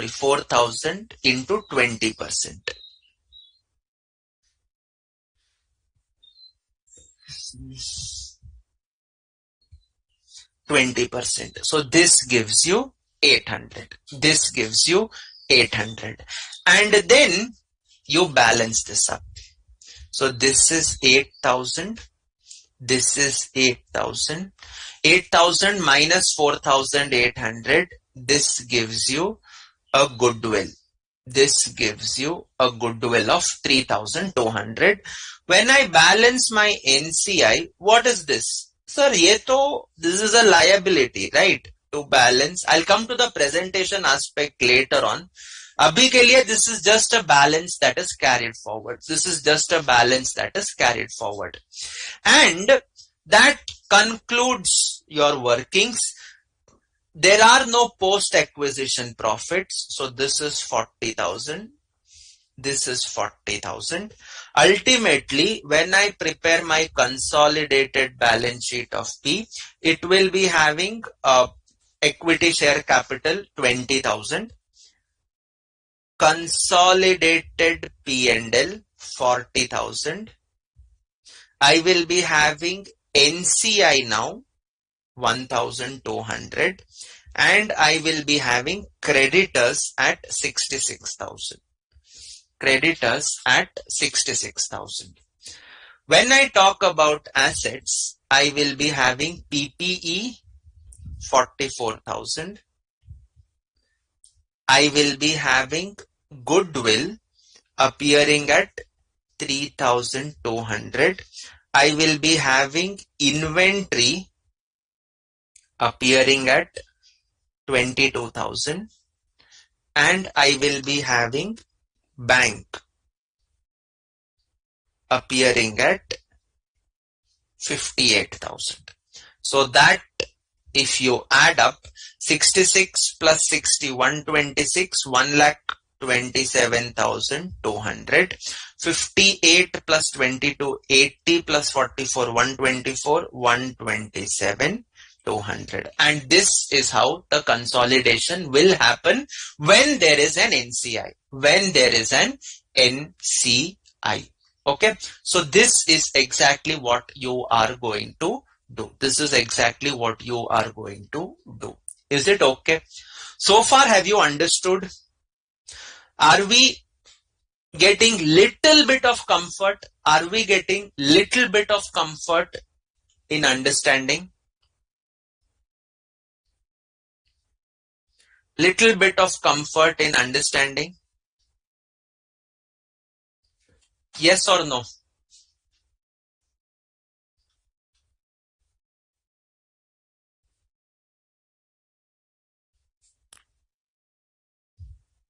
Okay, so Sairam has a question. Sir, while calculating goodwill, NCI will be added in PC and then you deduct the net assets. Yeah, so that is what I did here. Correct? This is what I have done here. PC plus NCI.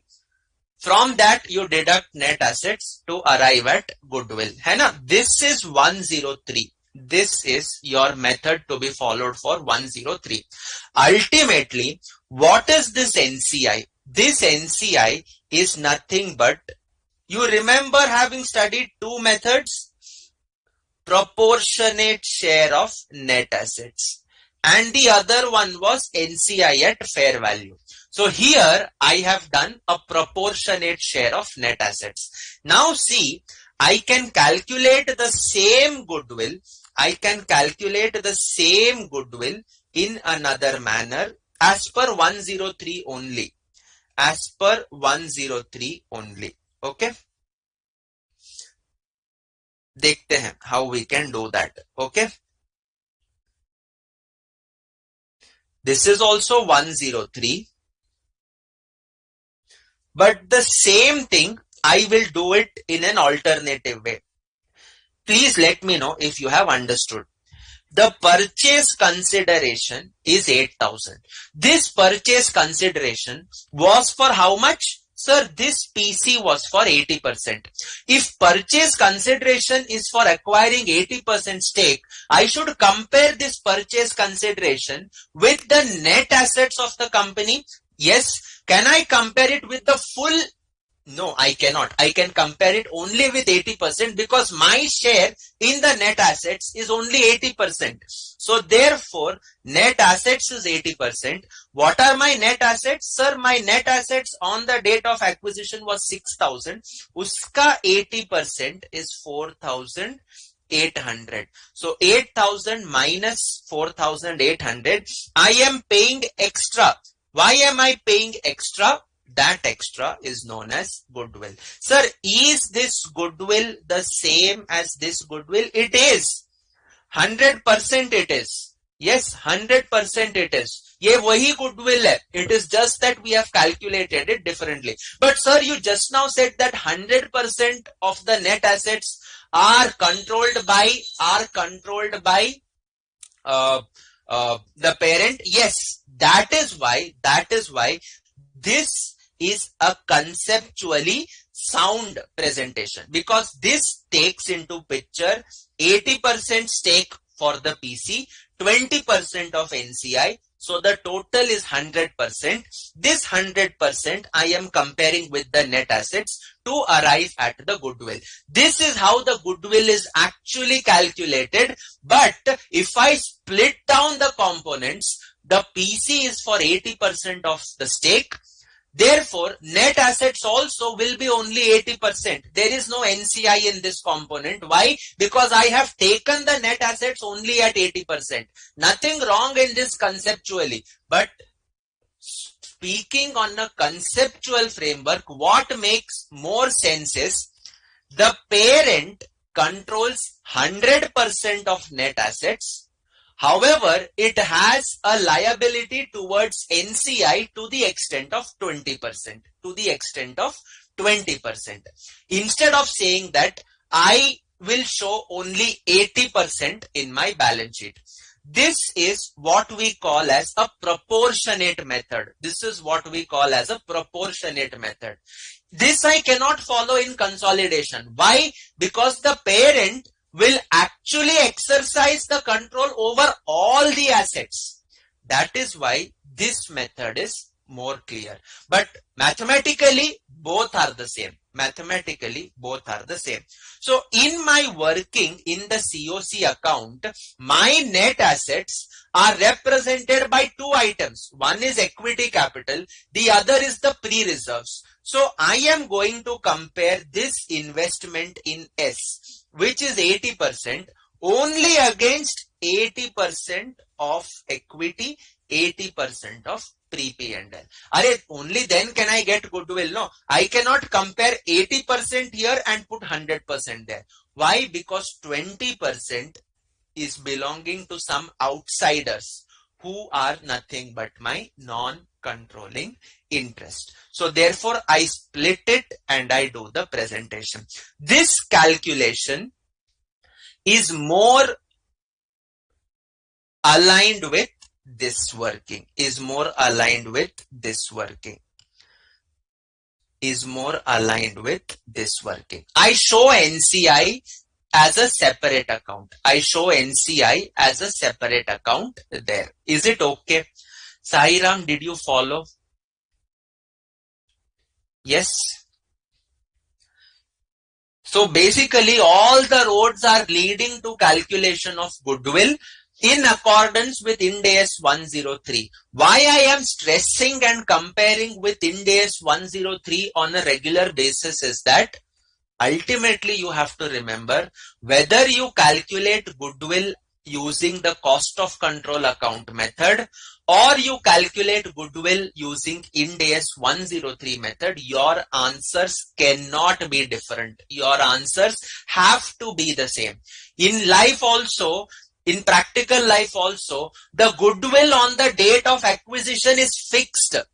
The heart of Ind AS 103 is calculating that goodwill. वो pulse है उसका. The standard 103, the pulse of that standard is goodwill. That goodwill is a very sacrosanct figure.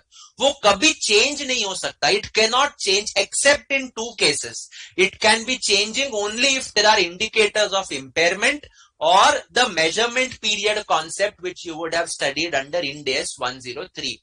Only and only if these two cases exist, the goodwill can change. Otherwise, you can never modify the goodwill under Ind AS 103. And that is why that goodwill which I calculated under Ind AS 103, wahi goodwill aana chahiye yahan pe. The same goodwill should come here. It is just that the manner of presentation is different, but the end result is this is as per Ind AS 103 only. Have you understood, Sairam? Yes. So this takes care of NCI. This takes care of NCI, where I have acquired only I have acquired only 80%. 20% was acquired by some outside. Was held by some outsiders. Okay. We then move on to the next concept. Right? Now, 1 year later, that is 31st March 2022, you are given the standalone financials. You are given the standalone financials of the parent subsidiary. Okay. कैसा दिखता है standalone? Sir, equity capital 20,000. P&L, let us take it as 60,000. That is 40,000 was already there. You have made additional profit of 20,000. Creditors remain at 60,000. Okay. Property, plant and equipment 20,000. Investment in S, this was 8,000 for 80% stake. Okay. Next one is inventory 40,000, and last one is cash, bank balances 72,000. Okay. If I talk about S, this is 2,000, this is 6,000. It was 4,000 and I have earned 2,000 in the current period. This remains at 6,000. Subsidiaries PPE is 2,000. This is 4,000. This is 8,000. I suppose the balance sheets are tallying standalone 14,000, 14,000, 60, 60, 20, 1 lakh 40. This is 72, 8, 80, 60, 1 lakh 40,000. Okay. So this is what is your standalone balance sheets. What is given to you? P acquired S on 1/4/17 for 8,000, 80% stake. On 1/4/21. On 1/4/21, P&L of S was 4,000. That is the balance in the P&L was 4,000. So now the question is, prepare consolidated balance sheet on 31/3/22. Prepare consolidated balance sheet on 31st March 22. Okay. So step 1, prepare the consolidated balance sheet format. तो अभी के लिए तो we prepare a normal T balance sheet. Okay. So this is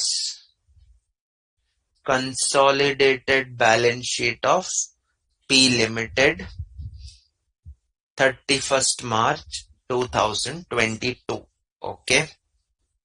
Note 1, assets and liabilities, parent, subsidiary, adjustments, total. कौन कौन से assets हैं? PPE, inventory, bank, creditors. So when I talk about my PPE, 20,000, 40, sorry, one second, just change this. This should be 44, 22. Okay, this is better. So this is 40,000, 4,000, 20,000, 2,000, 72,000, 8,000, 60,000, 6,000. कोई adjustment अभी नहीं है. So this is 44, 22, 80, 66. Note 2 talks about equity share capital. Whose equity share capital? Well, parent of P Limited, which is how much? 20,000. So 20,000. Then I will be having note 3, that is consolidated other equity. उसमें I will be having P&L. Then I will be having working note 1, consolidated other equity. In that P&L, standalone P Limited. What is P Limited's standalone? 60,000. So I have considered this 60.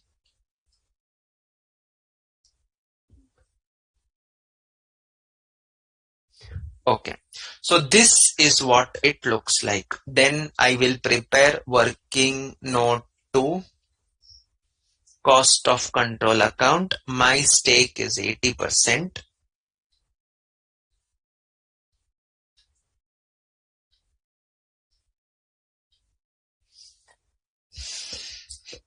Okay.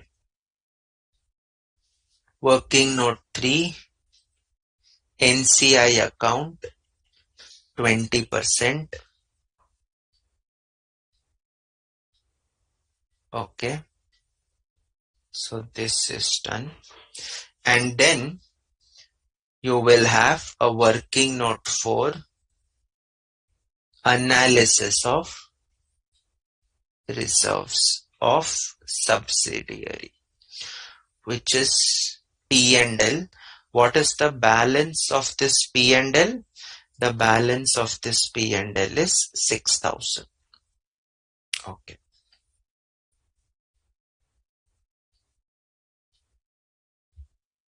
Balance sheet of S Limited. Okay. So this takes care of, have I considered? Now the question is, have you considered all items? PPE done, inventory done, bank done, all these are done, creditors are done, equity share capital is done, this P&L also is done. So now I am left with only 3 items, that is, first item is this 8,000, second item is this 2,000, third item is this 6,000. Okay. So now let us start our consolidation process. First thing is investment has to be eliminated, for which it will go to the cost of control account. So to investment in S, 8,000. Have I eliminated the investment? Yes. So did I consider this? Yes. The next part is equity capital. This I will be dividing it between the parent and the NCI. In the COC account, 80% will go. In the NCI account, 20% will go, which you have already understood. So equity share capital, this is 2,000 into 80%. This is 2,000 into 80%. So that comes to how much? 1,600. Balance 20% will go here. 2,000 into 20%. So this is 400. Next we move on to reserves. Now look at this. This is where it starts to get interesting now. Reserves on date of acquisition were 4,000. That means what? Can I say that these reserves would have been purchased? Can I say that these reserves would have been purchased? Can I say that they were pre? Yes. So therefore, these pre-reserves would obviously be going against your COC account, whatever is the share of the parent, because you have purchased those reserves, you have acquired those reserves by purchasing them. And therefore, this one I will be splitting it between parent and NCI. What ratio? 80%, 20%. So this is 3,200. This is 800. The remaining 2,000. The remaining 2,000 profit, 6 minus 4 is 2. This is post acquisition profits. Post acquisition profits means what? Sir, post acquisition profits means these profits were earned when P controlled S. So, will the parent have an interest in the profits? Yes, definitely. Will the parents be having a right over those profits? Definitely. Why? Because they were earned when the parent had a control over S. And therefore, this 2,000, will it go to the consolidated P&L? Yes, but will entire 2,000 go? No. 80% will go, because my stake is 80%. I have to give 20% to my NCI. And therefore, this 2,000, when I do the split, it goes as parent and NCI, 80%, 20%, 1,600, and this comes to 2,000 into 20%, 400. So if I have to identify where each of these items will go, 80% pre-acquisition will go to COC account, that is working note 2. 20% pre-acquisition goes to NCI working note 3.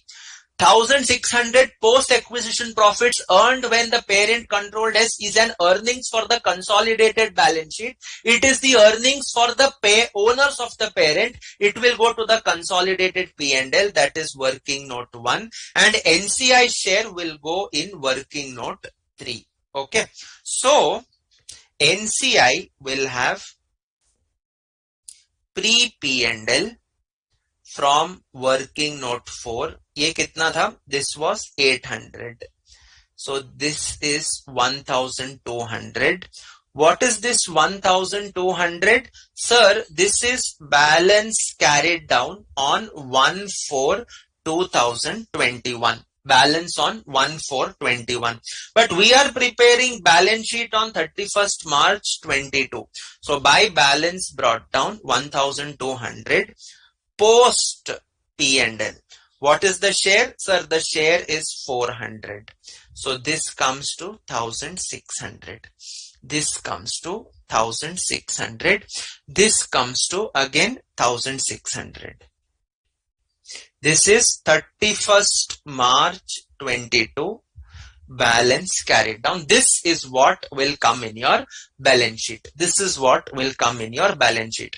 Coming to my cost of control account, the pre-P&L from working note 4. What is the share? Well, this share is 3,200. This effect I have given, this effect I have given. So therefore, this will come as 3,200. 3,200, and that concludes your COC account. That concludes your COC account. This comes to 3,200 as your goodwill. This comes to 3,200 as your goodwill. Okay. And now this 1,600 I will have to post it to working note 1. That is, here I will add share in post acquisition profits of S. That is 1,600. From where is it coming? This is coming from working note 4. So this is 61,600. So consolidated P&L is 61,600. And that concludes my workings. I will be having equity share capital 20,000. Consolidated P&L 61,600. I will be having now the NCI appearing at 1,600, and then I will be having creditors as 66,000. I will be having creditors as 66,000. Is it okay? Yes. Moving on. PPE will be 44,000. Inventory will be 22,000. Goodwill was how much? The goodwill was 3,200. Thereafter, I am having bank 80,000. And then I will be having, no, creditors is done. Okay, so does this tally? 66 plus 20, 86 plus 61, 46, 1 lakh 20, 61. Okay, 1 second, 3,200. 1 lakh 49,200. Does this tally? 80 plus 66, 146, 1 lakh 49,200. So that is how your consolidated balance sheet would be prepared. In this case, the change that happened was NCI was there as usual, but I am preparing the consolidated balance sheet after the date of acquisition, not as on. In the previous 3 examples that we did, we had prepared the consolidated balance sheet on the date of acquisition, and therefore this element was coming as 0. So Sairam, you had asked a question, merger post acquisition profits will be considered? Yes, they are now considered. Why? Because as on the date of acquisition, the subsidiary had a P&L of 4,000. After the year passed, when you had control, that 4,000 became 6,000. So therefore, that 2,000 increase that happened, 4,000 to 6,000, that 2,000 increase happened when the parent controlled. And because the parent controlled, it has a right over those profits because those profits were earned under the control of P. So therefore 2000 into mera share is only 80%. I have to ultimately give 20% to the NCI, and therefore my share is 1600. NCI will again be getting 20% of those profits, that is 2000 into 20%, 400. So if we look at my NCI account, remember the balance on the date of acquisition does not change. Even in the last case when I had to prepare the balance sheet on the date of acquisition, the NCI was appearing at 1200. Here also this NCI is appearing at 1200. It is only changing subsequently because of the share in the post acquisition profits. It is changing subsequently because of the post acquisition profits share that is attributable to the NCI. Okay, so this is how. And remember, the goodwill was 3,200 then also, the goodwill is 3,200 now also. So goodwill, COC account, all these things are not going to change. It is fixed. Jo date of acquisition pe tha, the same figures will continue. The working note 4 is the most important working note of this chapter. Okay. So in all the questions that we do, special importance you will have to place on working note number 4. Because what are the steps? Step number 1 is balance sheet. Well, if you get the workings right, the balance sheet has to tally. So nothing great in that. Note number 1, assets and liabilities. Well, just copy the assets and liabilities from the balance sheets given and total it up. So there is not much of a Herculean job in that. Note number 2, equity capital of the parent. Straight away aayega. You don't have to break your heads. Note number 3 is the consolidated other equity. Working note 1 is workings for consolidated other equity. This will have standalone of the parent plus the post-acquisition profits. So here little bit work will come.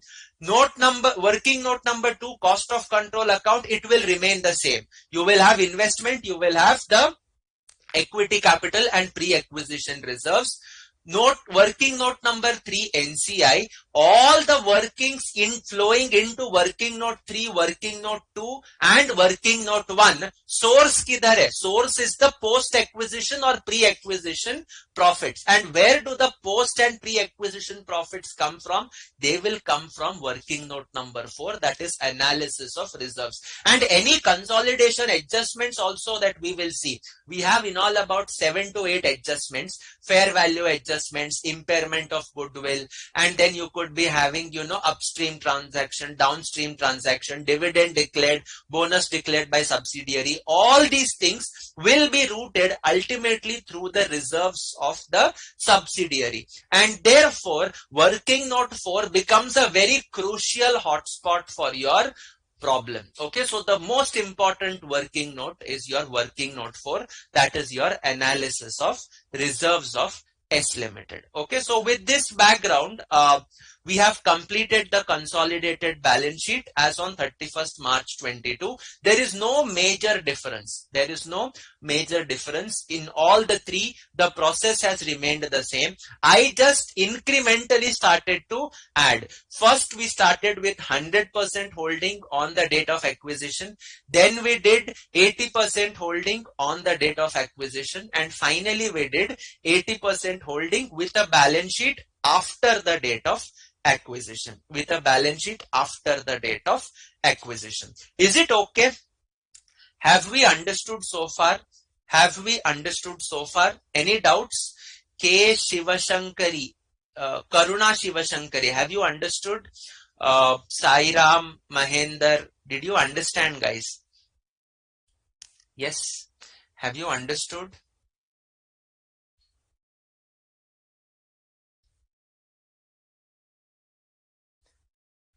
Have we understood? Okay. So now what I'll do is, let me just erase this workings, because I have to explain how do we interpret this consolidated balance sheet. Okay. How do I interpret? So I'm just erasing this. I need this space here. Okay. So now let us understand this. Consolidated balance sheet, net assets. What are the net assets? Well, my net assets are 1,49,200 minus the creditors of 66,000. So this comes to how much? This comes to 83,200. This comes to 83,200. Okay. Now let me understand this breakup in a detailed manner. Let me understand this in a detailed manner. This consolidated balance sheet is made up of three things. This consolidated balance sheet is made up of three things. Sir, what are those three things? The first is parents' own assets and liabilities, yani parents' net assets. The next is parents' share in the net assets of the subsidiary. The third is NCI's share in the net assets of the subsidiary. All these three things put together, they are giving you the consolidated balance sheet. So let us just understand how does it come up to. Okay, so parents own assets. What are the assets? Well, I'm having PPE, inventory, cash or bank. What are the parents' inventory? 40,000, 20,000, 72,000 and creditors 60,000. Okay. So PPE 40,000, inventory 20,000, bank 72,000. 40 plus 20 plus 72, this gives you 1,32,000, but it also has creditors worth 60,000. So 1,32,000 minus 60, this gives you 72,000. Additionally, what is there? There is goodwill. I have followed the proportionate net assets method. So this is partial goodwill. This is partial goodwill. Do you know partial goodwill and full goodwill? Yes. Ind AS 103. Please respond. Are you able to remember what do you understand by partial goodwill and full goodwill?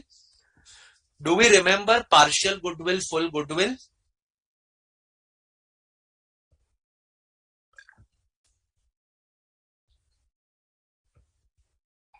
Do we know what is partial goodwill? When you calculate NCI using proportionate share of net assets, the goodwill will only be attributable to the parent, which is like what we have done just now. And that is why we call it as partial goodwill. When we calculate NCI using the market value on the date of acquisition, we call that as the full goodwill. We call that as the full goodwill. Some goodwill will be attributable to the NCI also. Some goodwill will be attributable to the parent also. In this case, we did proportionate share of net assets. So partial goodwill, kitna aega? Partial goodwill is 3,600. 3,200, sorry, not 600, 3,200. So parents' share in this is 75,200. This goodwill, NCI has no share in this. No share of NCI. Do you know what is partial goodwill and full goodwill? First you answer that, Sairam. Do you know what is partial goodwill and full goodwill? Hona chahiye tha. You should know this. Sairam, please understand. Do we know what is partial goodwill and full goodwill? Mahinder, आप हो तो आप भी बताना, आपको partial goodwill full goodwill का मतलब पता है? Sairam said no. I'm not sure what part he said no.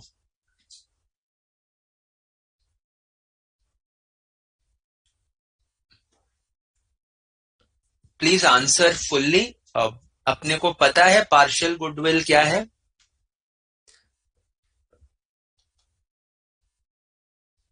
K. Shivashankari, if you are there, please answer. Guys, please respond. If you don't respond, I will just move and then ultimately we will not be able to understand the concept. Acha, I am not remembering. Then I think, see, look at this case. Kahan gaya? See, in this case, look at this working, okay?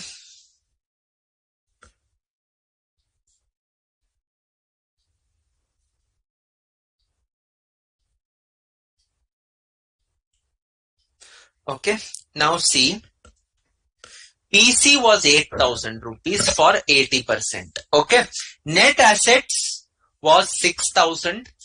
My share is only 80%, so 4,800. So this goodwill is 3,200. Look at this working.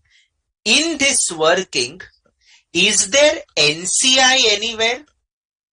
Is there NCI anywhere? Sir, there is no NCI. That means this goodwill belongs to whom? Ultimately, ये working किसके हिसाब से है? This is from the working of the parent. So this goodwill belongs only and only to the parent. This goodwill belongs only and only to the parent. Now, let us introduce this NCI based on proportionate share of net assets. Based on proportionate share of net assets. What are the net assets? 6,000. So NCI is getting how much? 20%. So 8,000 plus 1,200, 9,200. Now I am having PC for 80% stake, NCI for 20% stake. So 80 plus 20 gives you 100%. And therefore, this 9,200, I can compare it with 100% of net assets. And then I am getting 3,200. Sir, do I have NCI in this calculation? Yes, you have. In spite of bringing NCI in this calculation, my goodwill is exactly the same as 3,200. Sir, ऐसा क्यों है? Because you have added, look at this now. Now please pay attention. You have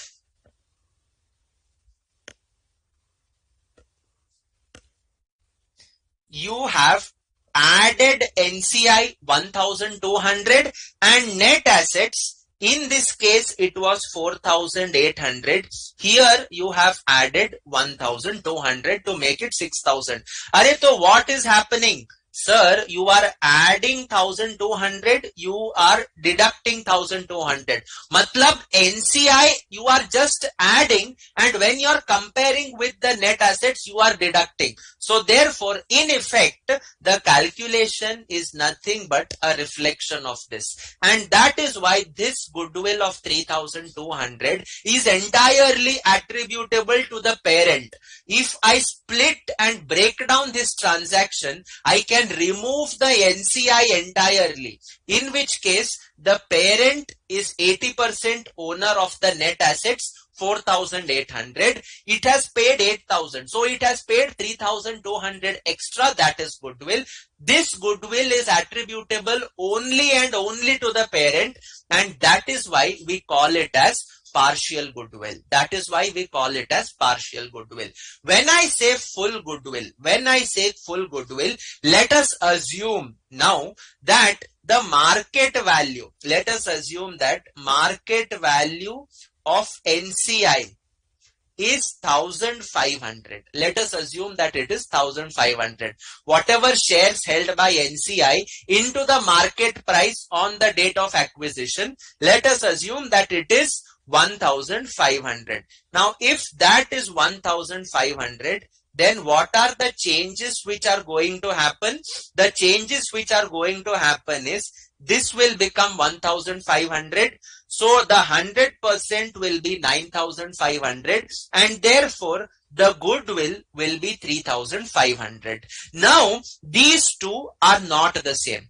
Why they are not same? Because out of 3500, 3200 is attributable to the parent and 300 will be attributable to the NCI. 300 will be attributable to the NCI. You are actually valuing the goodwill based on the NCI, at what price you would pay to acquire the NCI also, and therefore this is known as full goodwill. In the case of proportionate net assets method, proportionate net assets method, what you are doing is you are considering only that share in the net assets which you are also considering as the parent for your own calculation. So it does not make any difference. So we call partial goodwill as goodwill attributable only to the parent, full goodwill as goodwill attributable to parent as well as the NCI. Okay. So we will look at problems. There are problems which are having this full goodwill also. Okay. But as of now, for the purpose of our understanding, this goodwill is partial goodwill. Okay. Should be able to correlate now. Coming to parents own, ye ho gaya. Next one is parents share in share. एक second.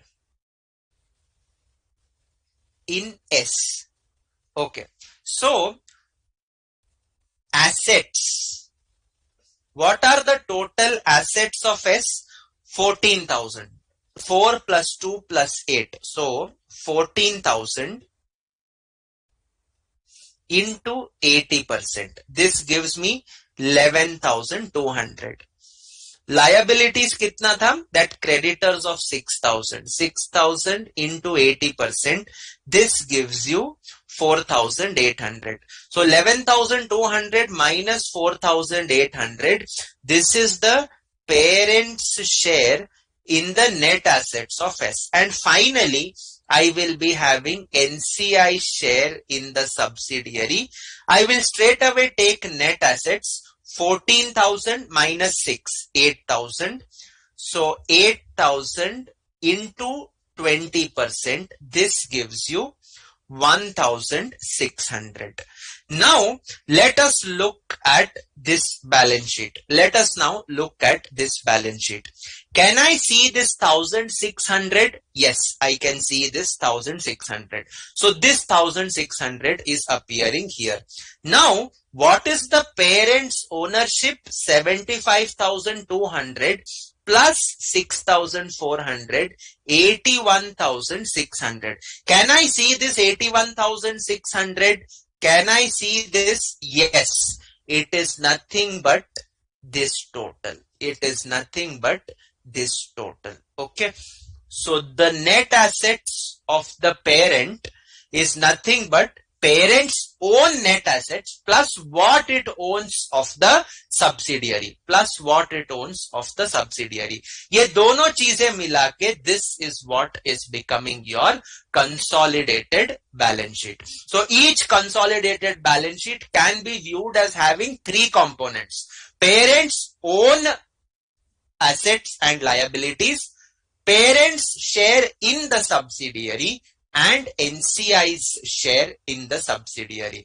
All these things put together become your consolidated balance sheet. Is it okay? So this kind of concludes our first discussion today.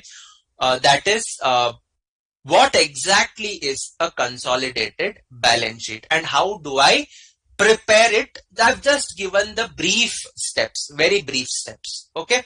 So we take a 5-minute break now.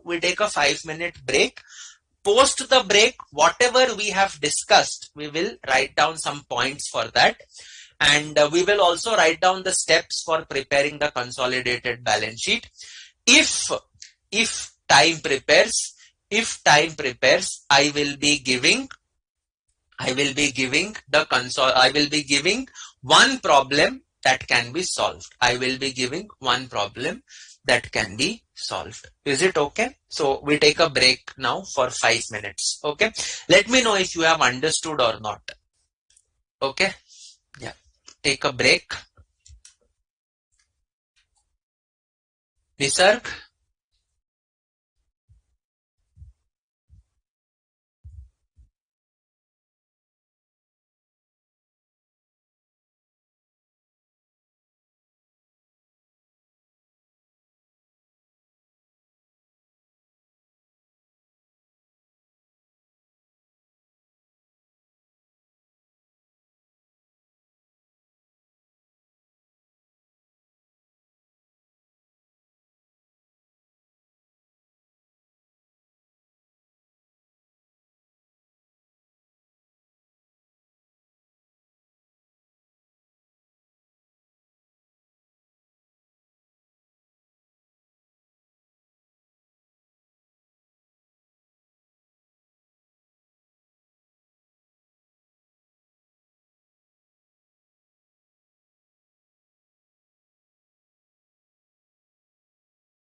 Okay.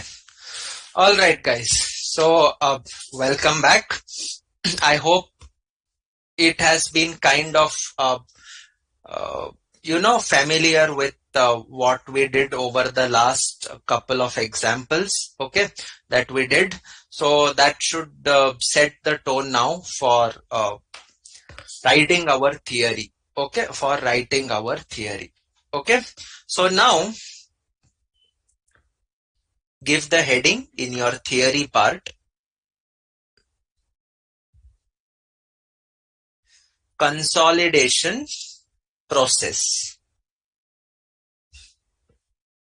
as per Ind AS 110. This is what we call as the full consolidation. This is what we call as the full consolidation. Okay. So first point is consolidation commences from the date when parent acquires control and ends when the parent loses control over the subsidiary. Okay. So we have already written that Ind AS 103 applies on the date of acquisition. Thereafter, for all the balance sheets after the reporting date, Ind AS 110 will apply. Okay. Next one. Whatever be the proportion of holding, it may be 52, 55, 60, 70, 75, 80, 90, 95, 100. Whatever be the proportion, you will have to add all the assets. You saw it in our examples that we did. First case 100%, note number 1, all subsidiary ke assets and liabilities I added. Even when I held 80%, I added that. Okay, so all line items of assets, liabilities, incomes, expenses on the date of consolidation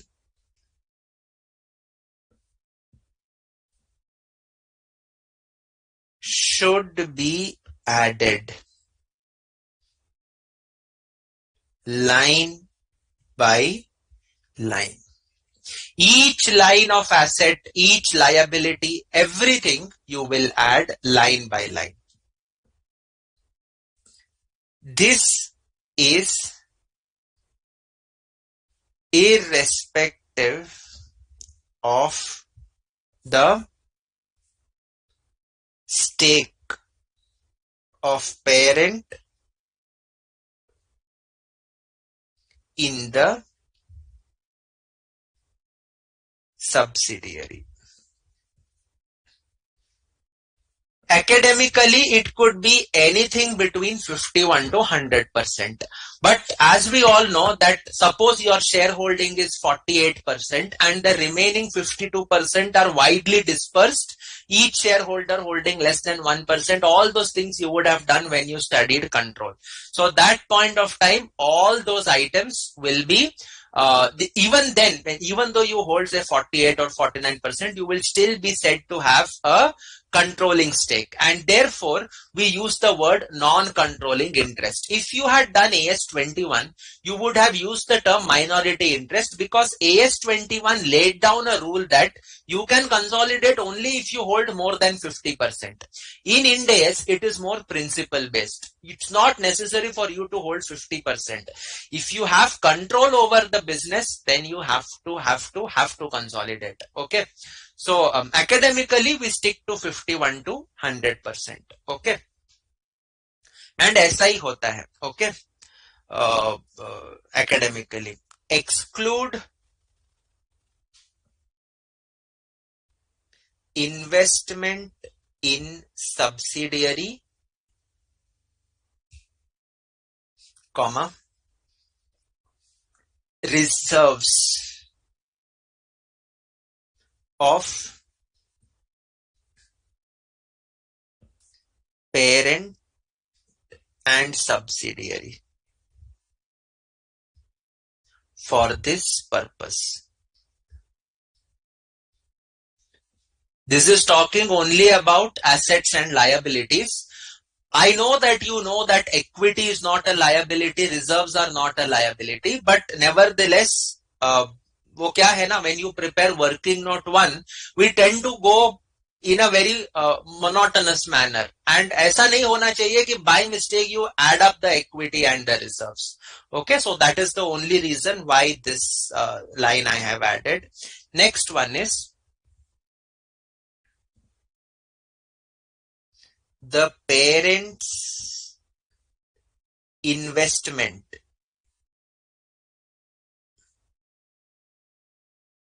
in the subsidiary is eliminated against the parent's share in the subsidiary's equity.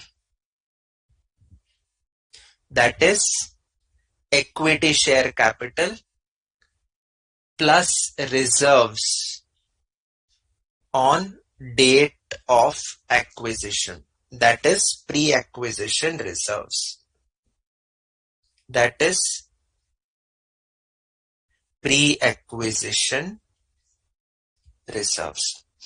The parent's investment is eliminated against this. Okay. On the date of acquisition. This elimination is usually done through cost of control COC account. Okay. The difference slash balance in the COC account would represent what? What would it represent? It would represent goodwill. Can it be capital reserve? Yes. Capital reserve, if you do not know the reason. If you know the reason for why you have paid less and acquired more, then we call it as gain on bargain purchase, which is routed through the OCI and then to the bargain and then to the capital reserve. Okay. So the parent's investment in the subsidiary is eliminated against the parent's share in the subsidiary's equity on the date of acquisition. This is usually done through a COC account. The difference or balance in the COC account would represent goodwill or capital reserve, or what you call as gain on bargain purchase. Okay. Next one. The share in the subsidiaries equity.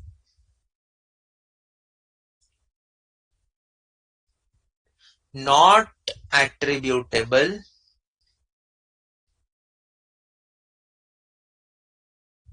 to the parent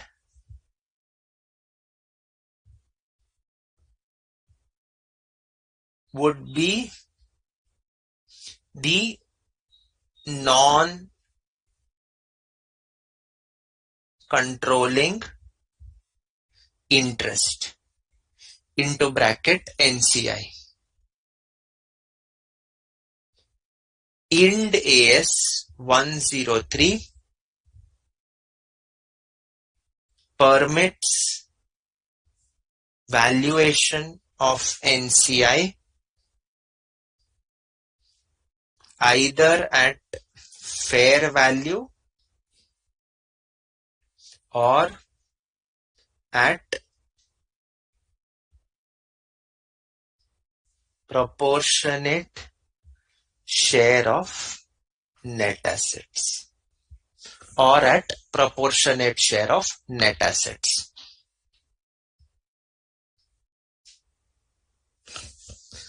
Okay, so let me know if we have written this part.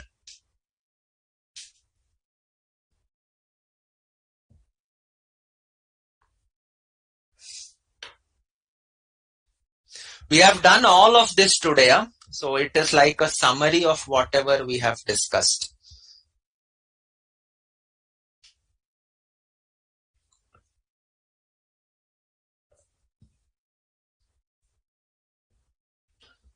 Okay,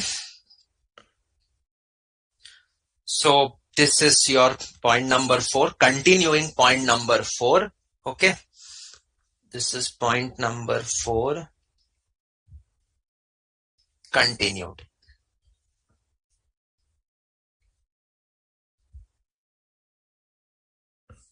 Post-acquisition NCI would change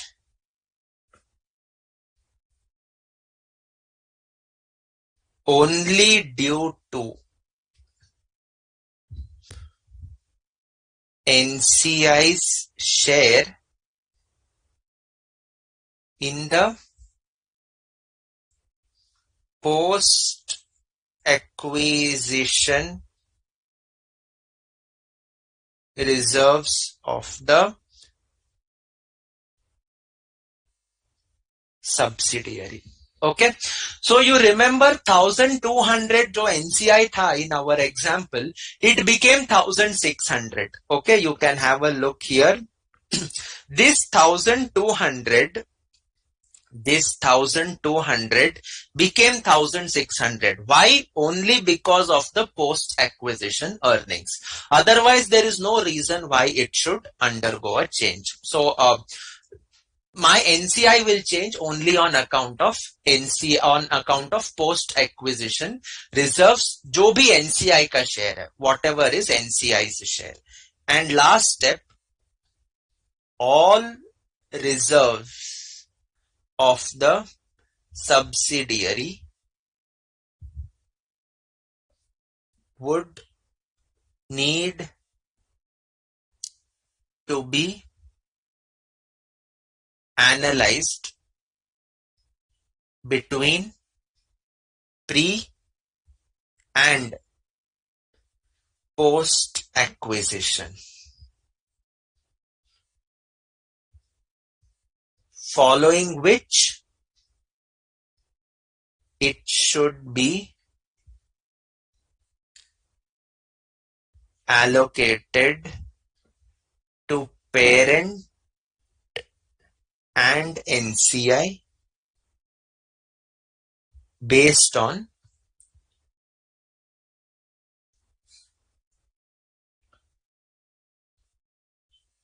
percentage of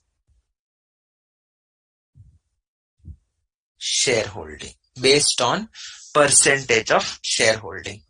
Okay.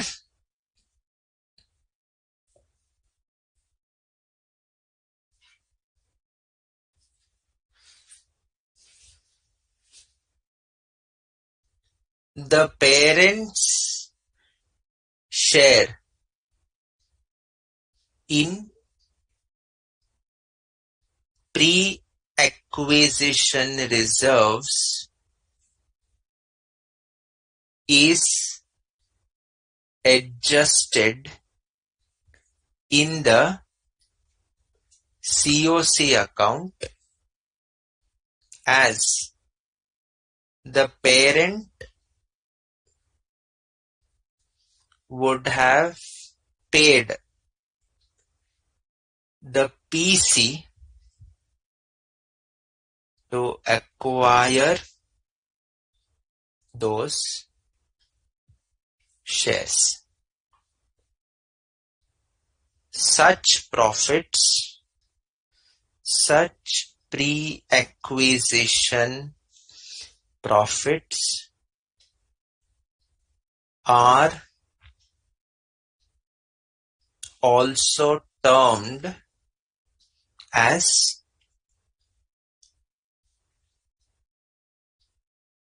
capital profits. If you remember, you had studied a chapter, profits prior to incorporation, in your intermediate.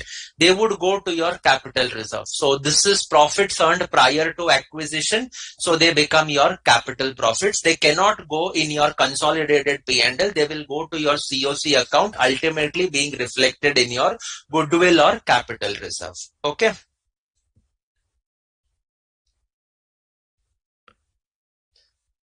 The parents share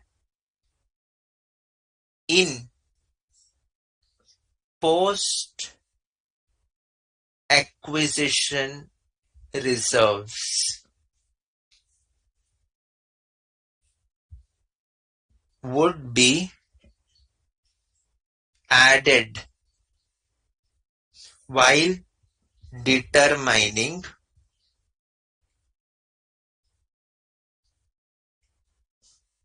consolidated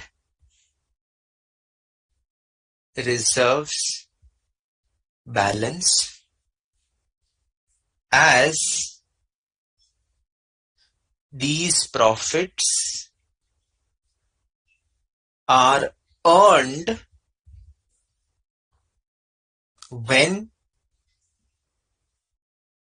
the parent had control over the subsidiary. Had control over the subsidiary. Okay.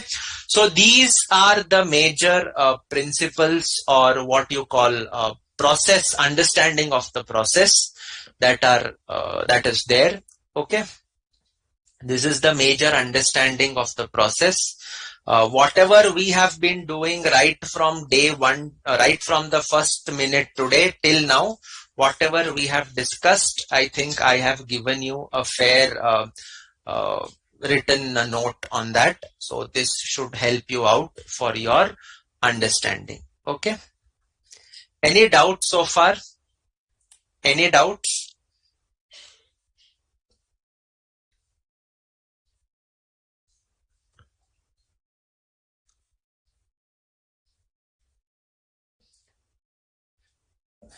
Any doubts?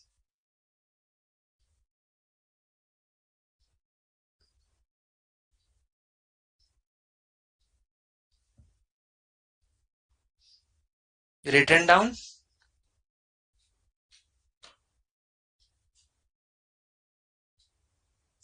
Okay. So with that, let us then move on to steps in consolidation. Steps in consolidation. Sir, what is the steps in consolidation? This is what we will actually do academically. This is what we will actually do academically. This is a very very favorite chapter for your examinations. Okay, मतलब हर exam में आना ही आना है consolidation. Okay, December 21 I think you had a question on reverse acquisition. Before that you had a question on chain holding. Before that you had a question on consolidation.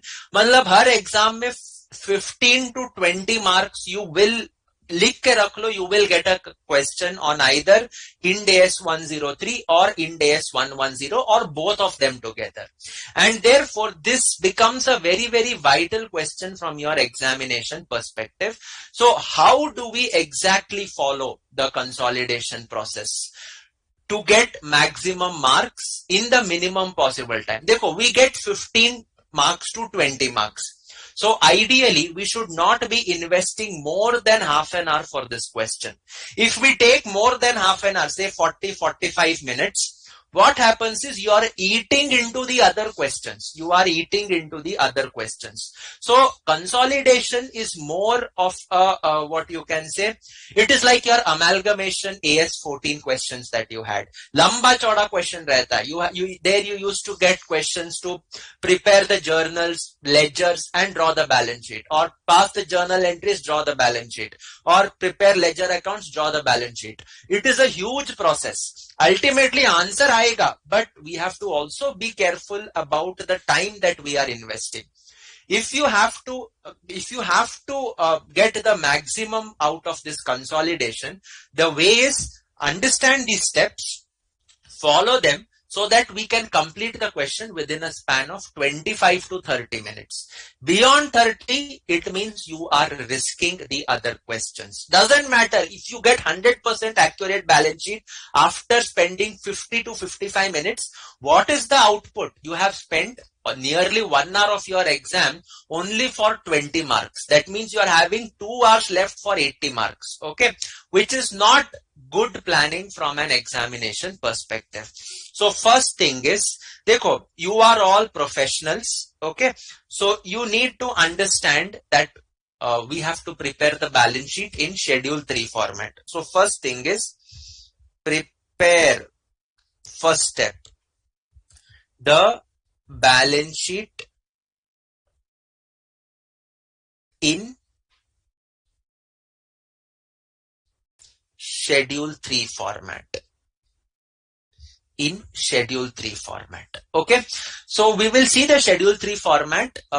Generally the question comes in that form, but in rare cases where the question does not come in schedule 3 form, you have to ensure that your balance sheet is in schedule 3 form. Otherwise you will end up losing marks. Okay, the next one is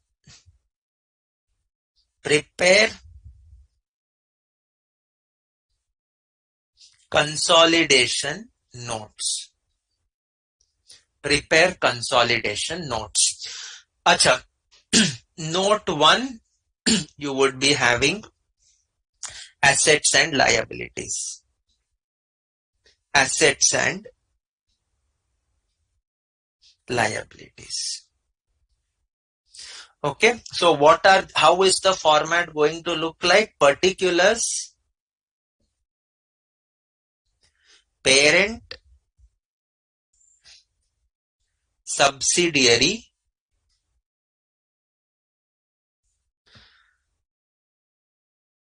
consolidation adjustments, and total.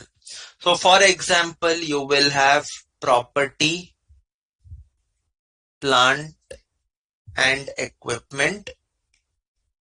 You will have inventories. You could have trade receivables. You could have borrowings.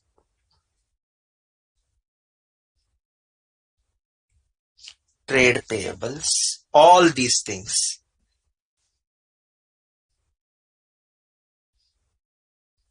Okay. So this is the first thing that you will do.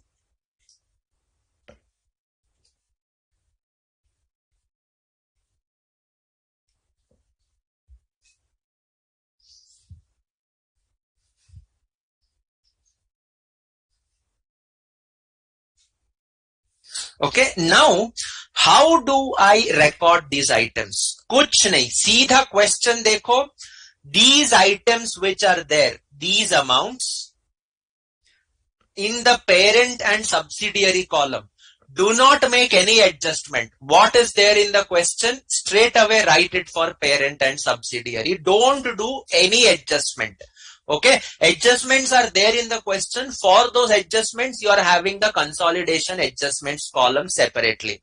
In the column for parent and subsidiary, just copy the question figures as it is. Just copy the question figures as it is. Acha, what items will not come here? Investment in subsidiary will not come. You will also not have reserves. You will not have the reserves. Okay, and you will not have the equity share capital. These three items will not come. Okay, so what will come? All items of assets or liabilities as appearing in the standalone balance sheets.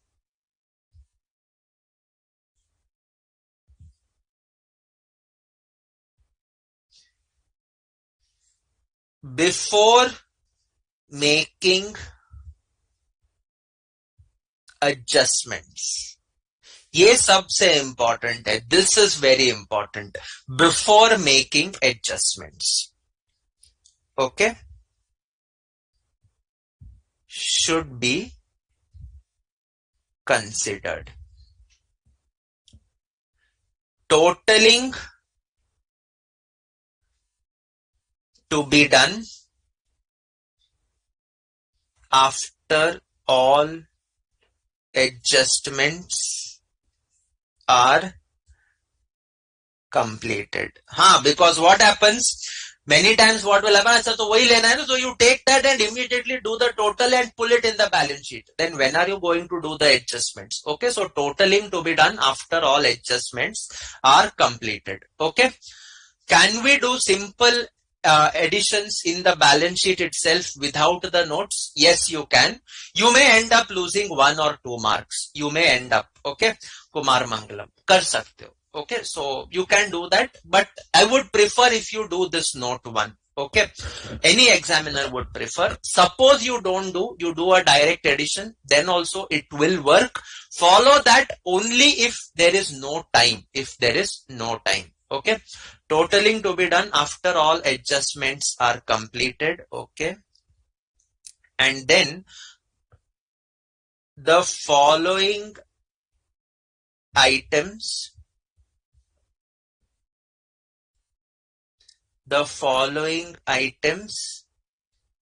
would not be considered. Which are those items? First one, investment in subsidiary. Why this will not come? Sir, this will flow in cost of control account. So investment in subsidiary as per parents' books. As per parents' books. Second one, equity share capital per parents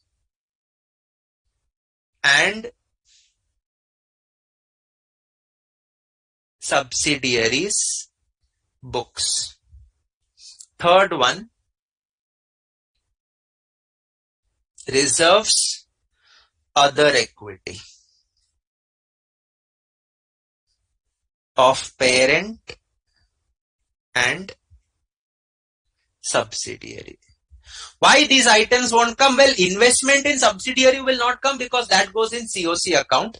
Equity share capital of parent is ultimately going in the consolidated balance sheet as the equity capital. Equity capital of the subsidiary will be split between the COC account and NCI account in working note 2 and working note 3.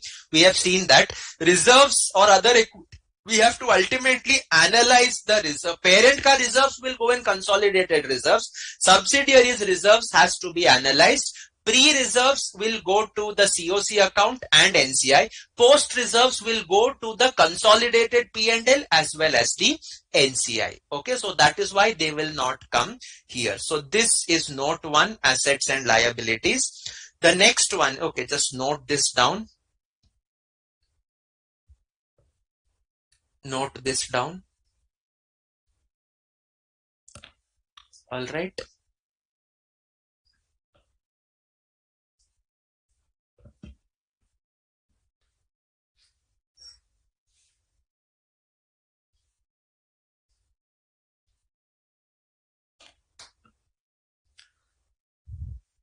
Done. So then let us move on. Note 2. Equity share capital. Sir, whose capital will come here? Only the parent. Only the parent. Sir, why? Subsidiary is getting eliminated. No, your investment is against the equity capital. So intercompany balances you eliminate. जो NCI का share है, that will go in NCI. Okay. So only the parent's share capital. Share capital. Note 3. Consolidated other equity. Example, you will be having P&L, general reserve, securities premium,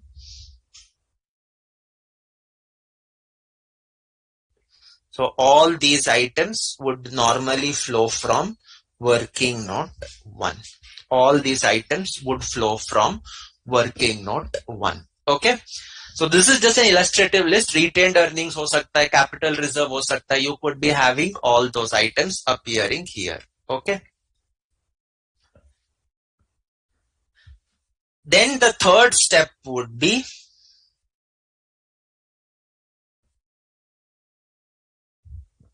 working notes. The third step would be working notes. First step balance sheet, second step consolidation notes. Consolidation notes में note 1 assets liabilities are done, note 2 equity capital is done, note 3 other equity is done. What is there in the balance sheet? यही 3 item होते हैं. Yes. So then the next part is working note 1, consolidated other equity. Each and every item. Okay, so example, P&L, the same examples which I have taken above. General reserve, securities premium.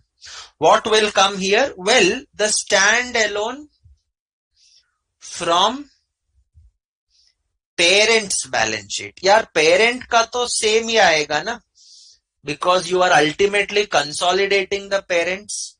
So parents has to come. So consolidated from the parent's balance sheet. Add share in PAP. आपके जो PAP में share है, post acquisition profits. Share in post acquisition profits. PAP. From where this will come? Analysis of reserves, working note 4.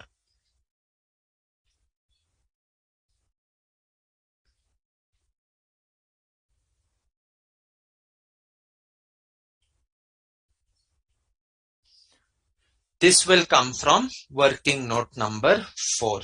Okay, so working note 1, consolidated other equity. All right. What will be working note 2? We have done this. Your favorite, cost of control. And remember, always mention percentage stake. It's not a format. It will help you to identify what percentage of equity and reserves you should be taking. So your cost of control account somewhat looks like this. So your cost of control account somewhat looks like this. Okay. So that is going to be to investment in subsidiary. I will first be eliminating the investment in subsidiary. This is which book? From parents' books. Straight away. From parents' books. Whatever is there, eliminate that. Then by equity share capital. Subsidiaries equity share capital into percentage stake. Then by pre-acquisition reserves. ये कहां से आएगा? This will come from working note number 4. So that takes care. Any other items, pre-acquisition reserves may you would be having P&L, general reserve, securities premium, so on and so forth. Okay. So once that is done, balance the account. If you have the balancing figure on the credit side, that is a debit balance, that debit balance is your goodwill. If it is a credit balance, it could be either a capital reserve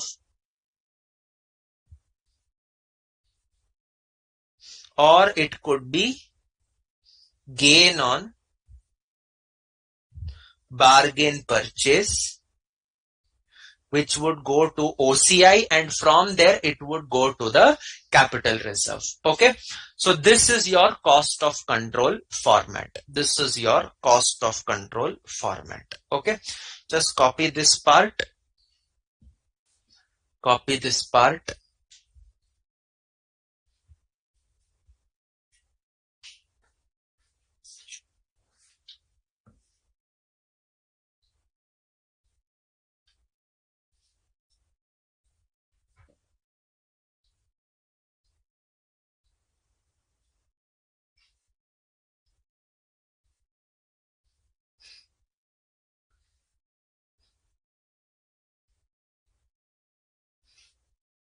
Okay. So that is working note 2. We then move on to working note 3. We then move on to working note 3. Non-controlling interest account. Here also always have a habit of mentioning percentage stake. Always. Okay. So NCI stake, the account would look something like this. By equity share capital, whose? Sir, subsidiary. So equity share capital of subsidiary into percentage stake will come here. By pre-acquisition reserves. This is going to come here from working note 4. Acha. If I add it up here, this is going to give me to balance carried down on date of acquisition. This is going to give me the balance on the date of acquisition. Acha. Suppose we follow NCI at fair value. Suppose we follow NCI at fair value, then this would be known to us. Okay. If NCI is at fair value, this would be known. There would be a balancing figure left, which would represent the goodwill attributable to the NCI. Remember 1500 we had discussed in that example? Yes, kidhar gaya wo example? Where is that example gone? 1 second. Let me just check it up for you. Yeah, this 1500 is the balance that is known to us. So 1500 will come here and the goodwill would go here as a balancing figure. Okay. We will write that as a part of our notes. Okay. Then we will modify this account subsequently. Okay. But this is how your NCI account is going to look like up to the date of acquisition. Then by balance brought down by post acquisition reserves. Working note 4.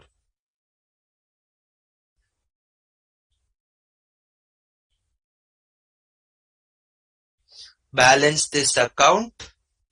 You are getting a balancing figure, which is the NCI balance on the reporting date, or what we call the date of consolidation. What we call to be the date of consolidation. So this is your working note number 3.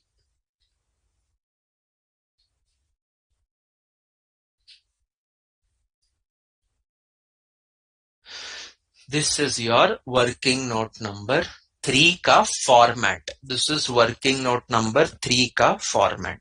Okay.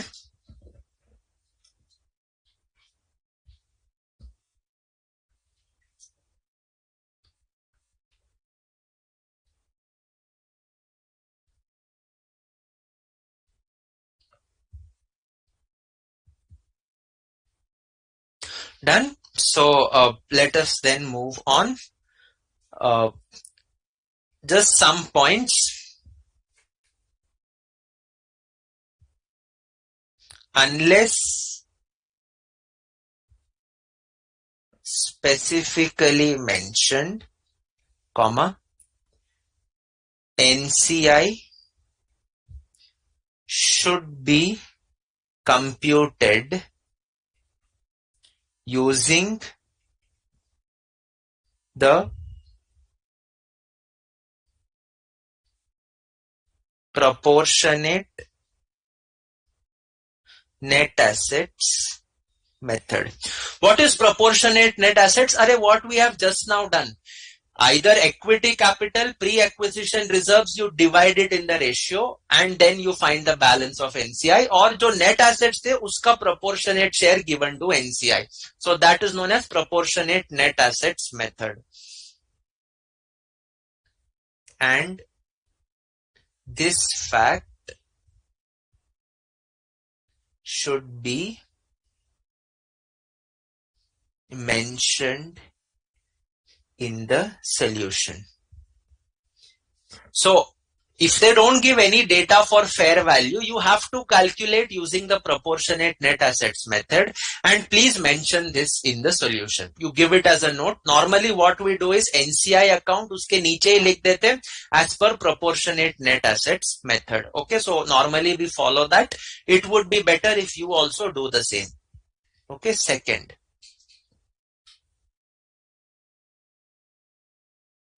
Where NCI on the date of acquisition is separately asked, comma, the NCI account would be balanced after share capital and pre-acquisition reserves are determined. That is this part. Okay. Okay. All right. Third one.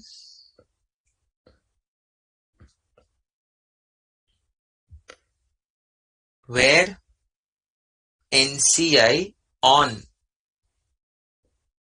date of acquisition is to be computed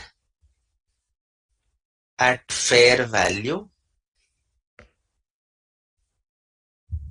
The NCI account would change as follows. Okay, just copy these points. Then I will show the modification.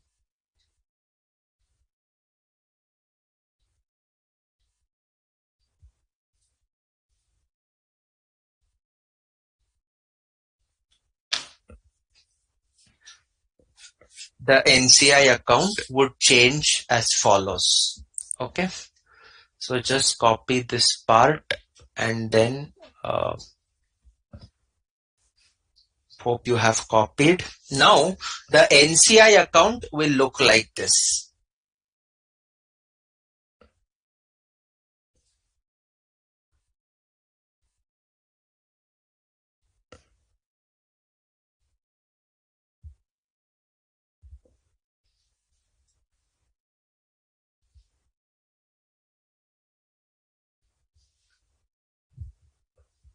By equity share capital. This is nothing but equity share capital of subsidiary into percentage stake.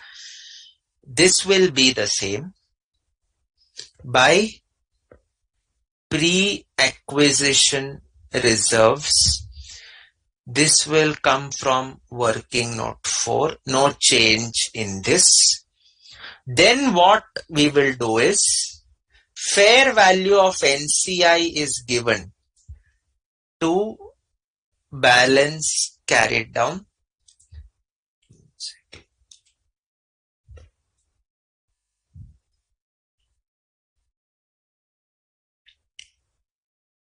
To balance carried down. This is fair value. This would be given to you in the question. So now because of this, when I proceed to balance, I will not have a tallied account. The difference would represent what? The difference would represent goodwill attributable to the NCI. The difference would represent goodwill attributable to NCI. Balance brought forward by post-acquisition reserves.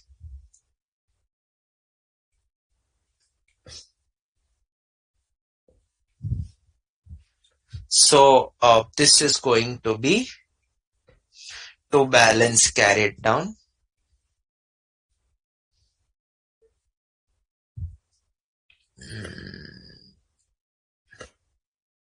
This is on the date of consolidation.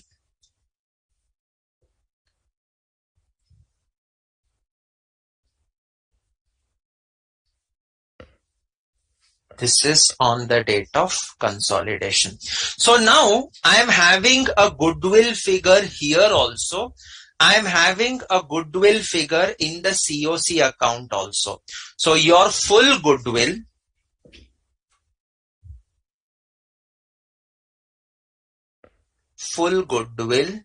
is equal to goodwill from COC account, working note 2, plus goodwill from NCI account, working note 3. This is attributable to parent. This is attributable to NCI. This is attributable to NCI. Okay. All right.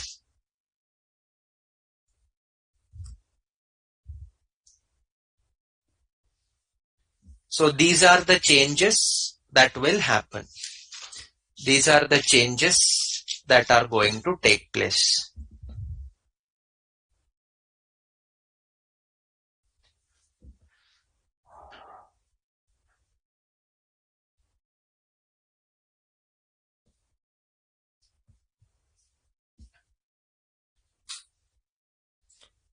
Okay, so this is your working note 3. This is your working note 3. And then we move on to the last working note.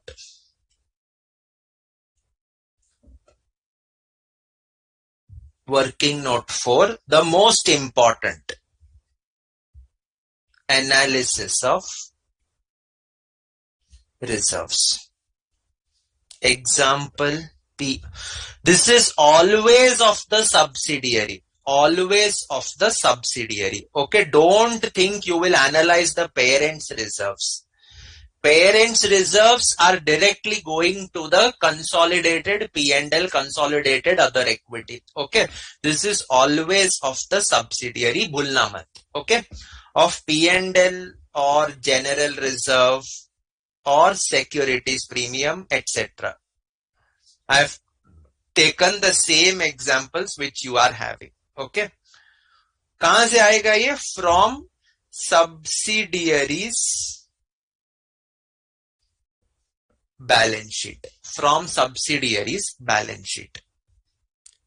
These reserves will be split.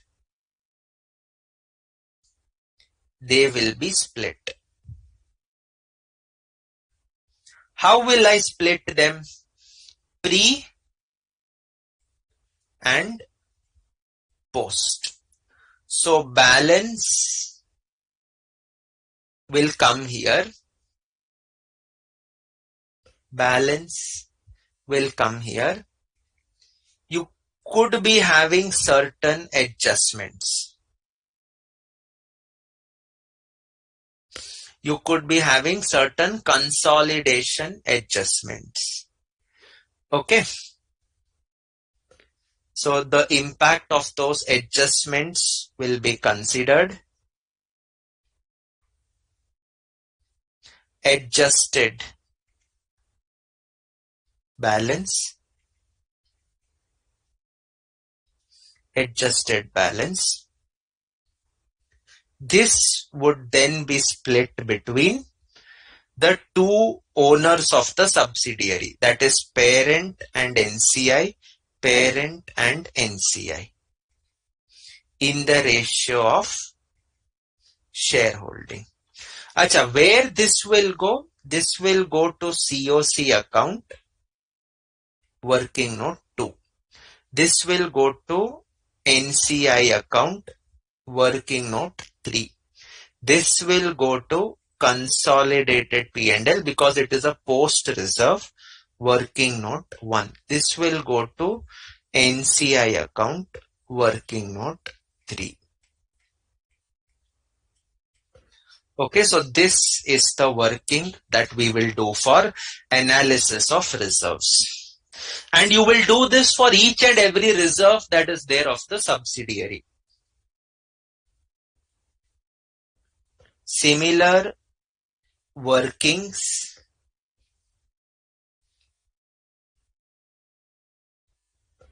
would be prepared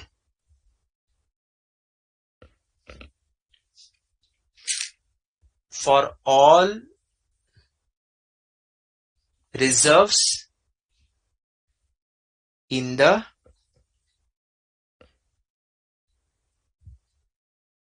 subsidiaries balance sheet. For all the reserves in the subsidiaries balance sheet.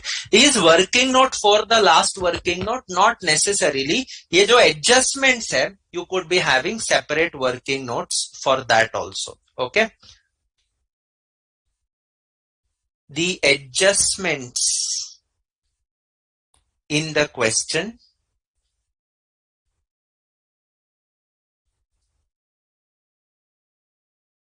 need to be given effect to, and hence workings would be shown below these charts.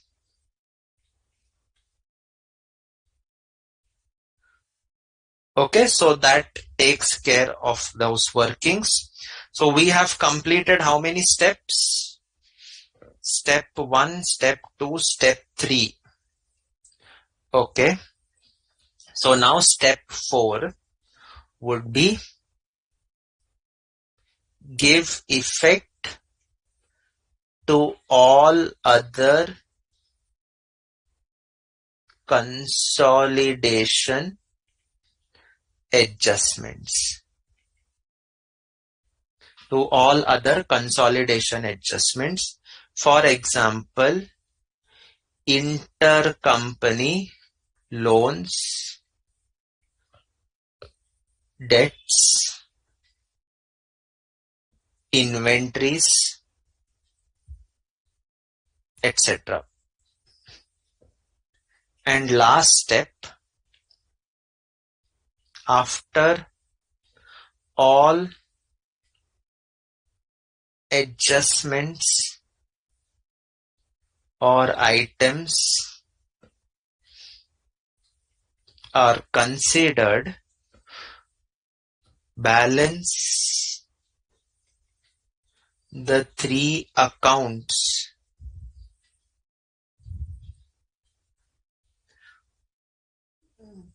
working balance or total the 3 working notes. First working note, consolidated equity, you will total it up. Okay, you will, sir, bas khatam ho raha hai, last point, another 2 minutes, theek hai? So you will, after all adjustments or items are considered, balance or total the 3 working notes, theek hai? And note 1, I told you to keep it pending. Note 1, I told you to keep it pending. So now you can total it up and total up items in note 1 and post the same in the consolidated balance sheet. The consolidated balance sheet should tally. Okay, so that takes care of your theory as far as consolidation is concerned. We will look at some of the questions starting tomorrow. I had lot of hopes to complete this fast, but it took some time. Doesn't matter. So we will look at the questions tomorrow, I mean on Saturday. So let us meet on Saturday. This concludes our session for now. Nothing else to discuss. Okay, there are no doubts also. So we will continue our discussion on Saturday. Okay, all right then. Thank you everyone. Okay.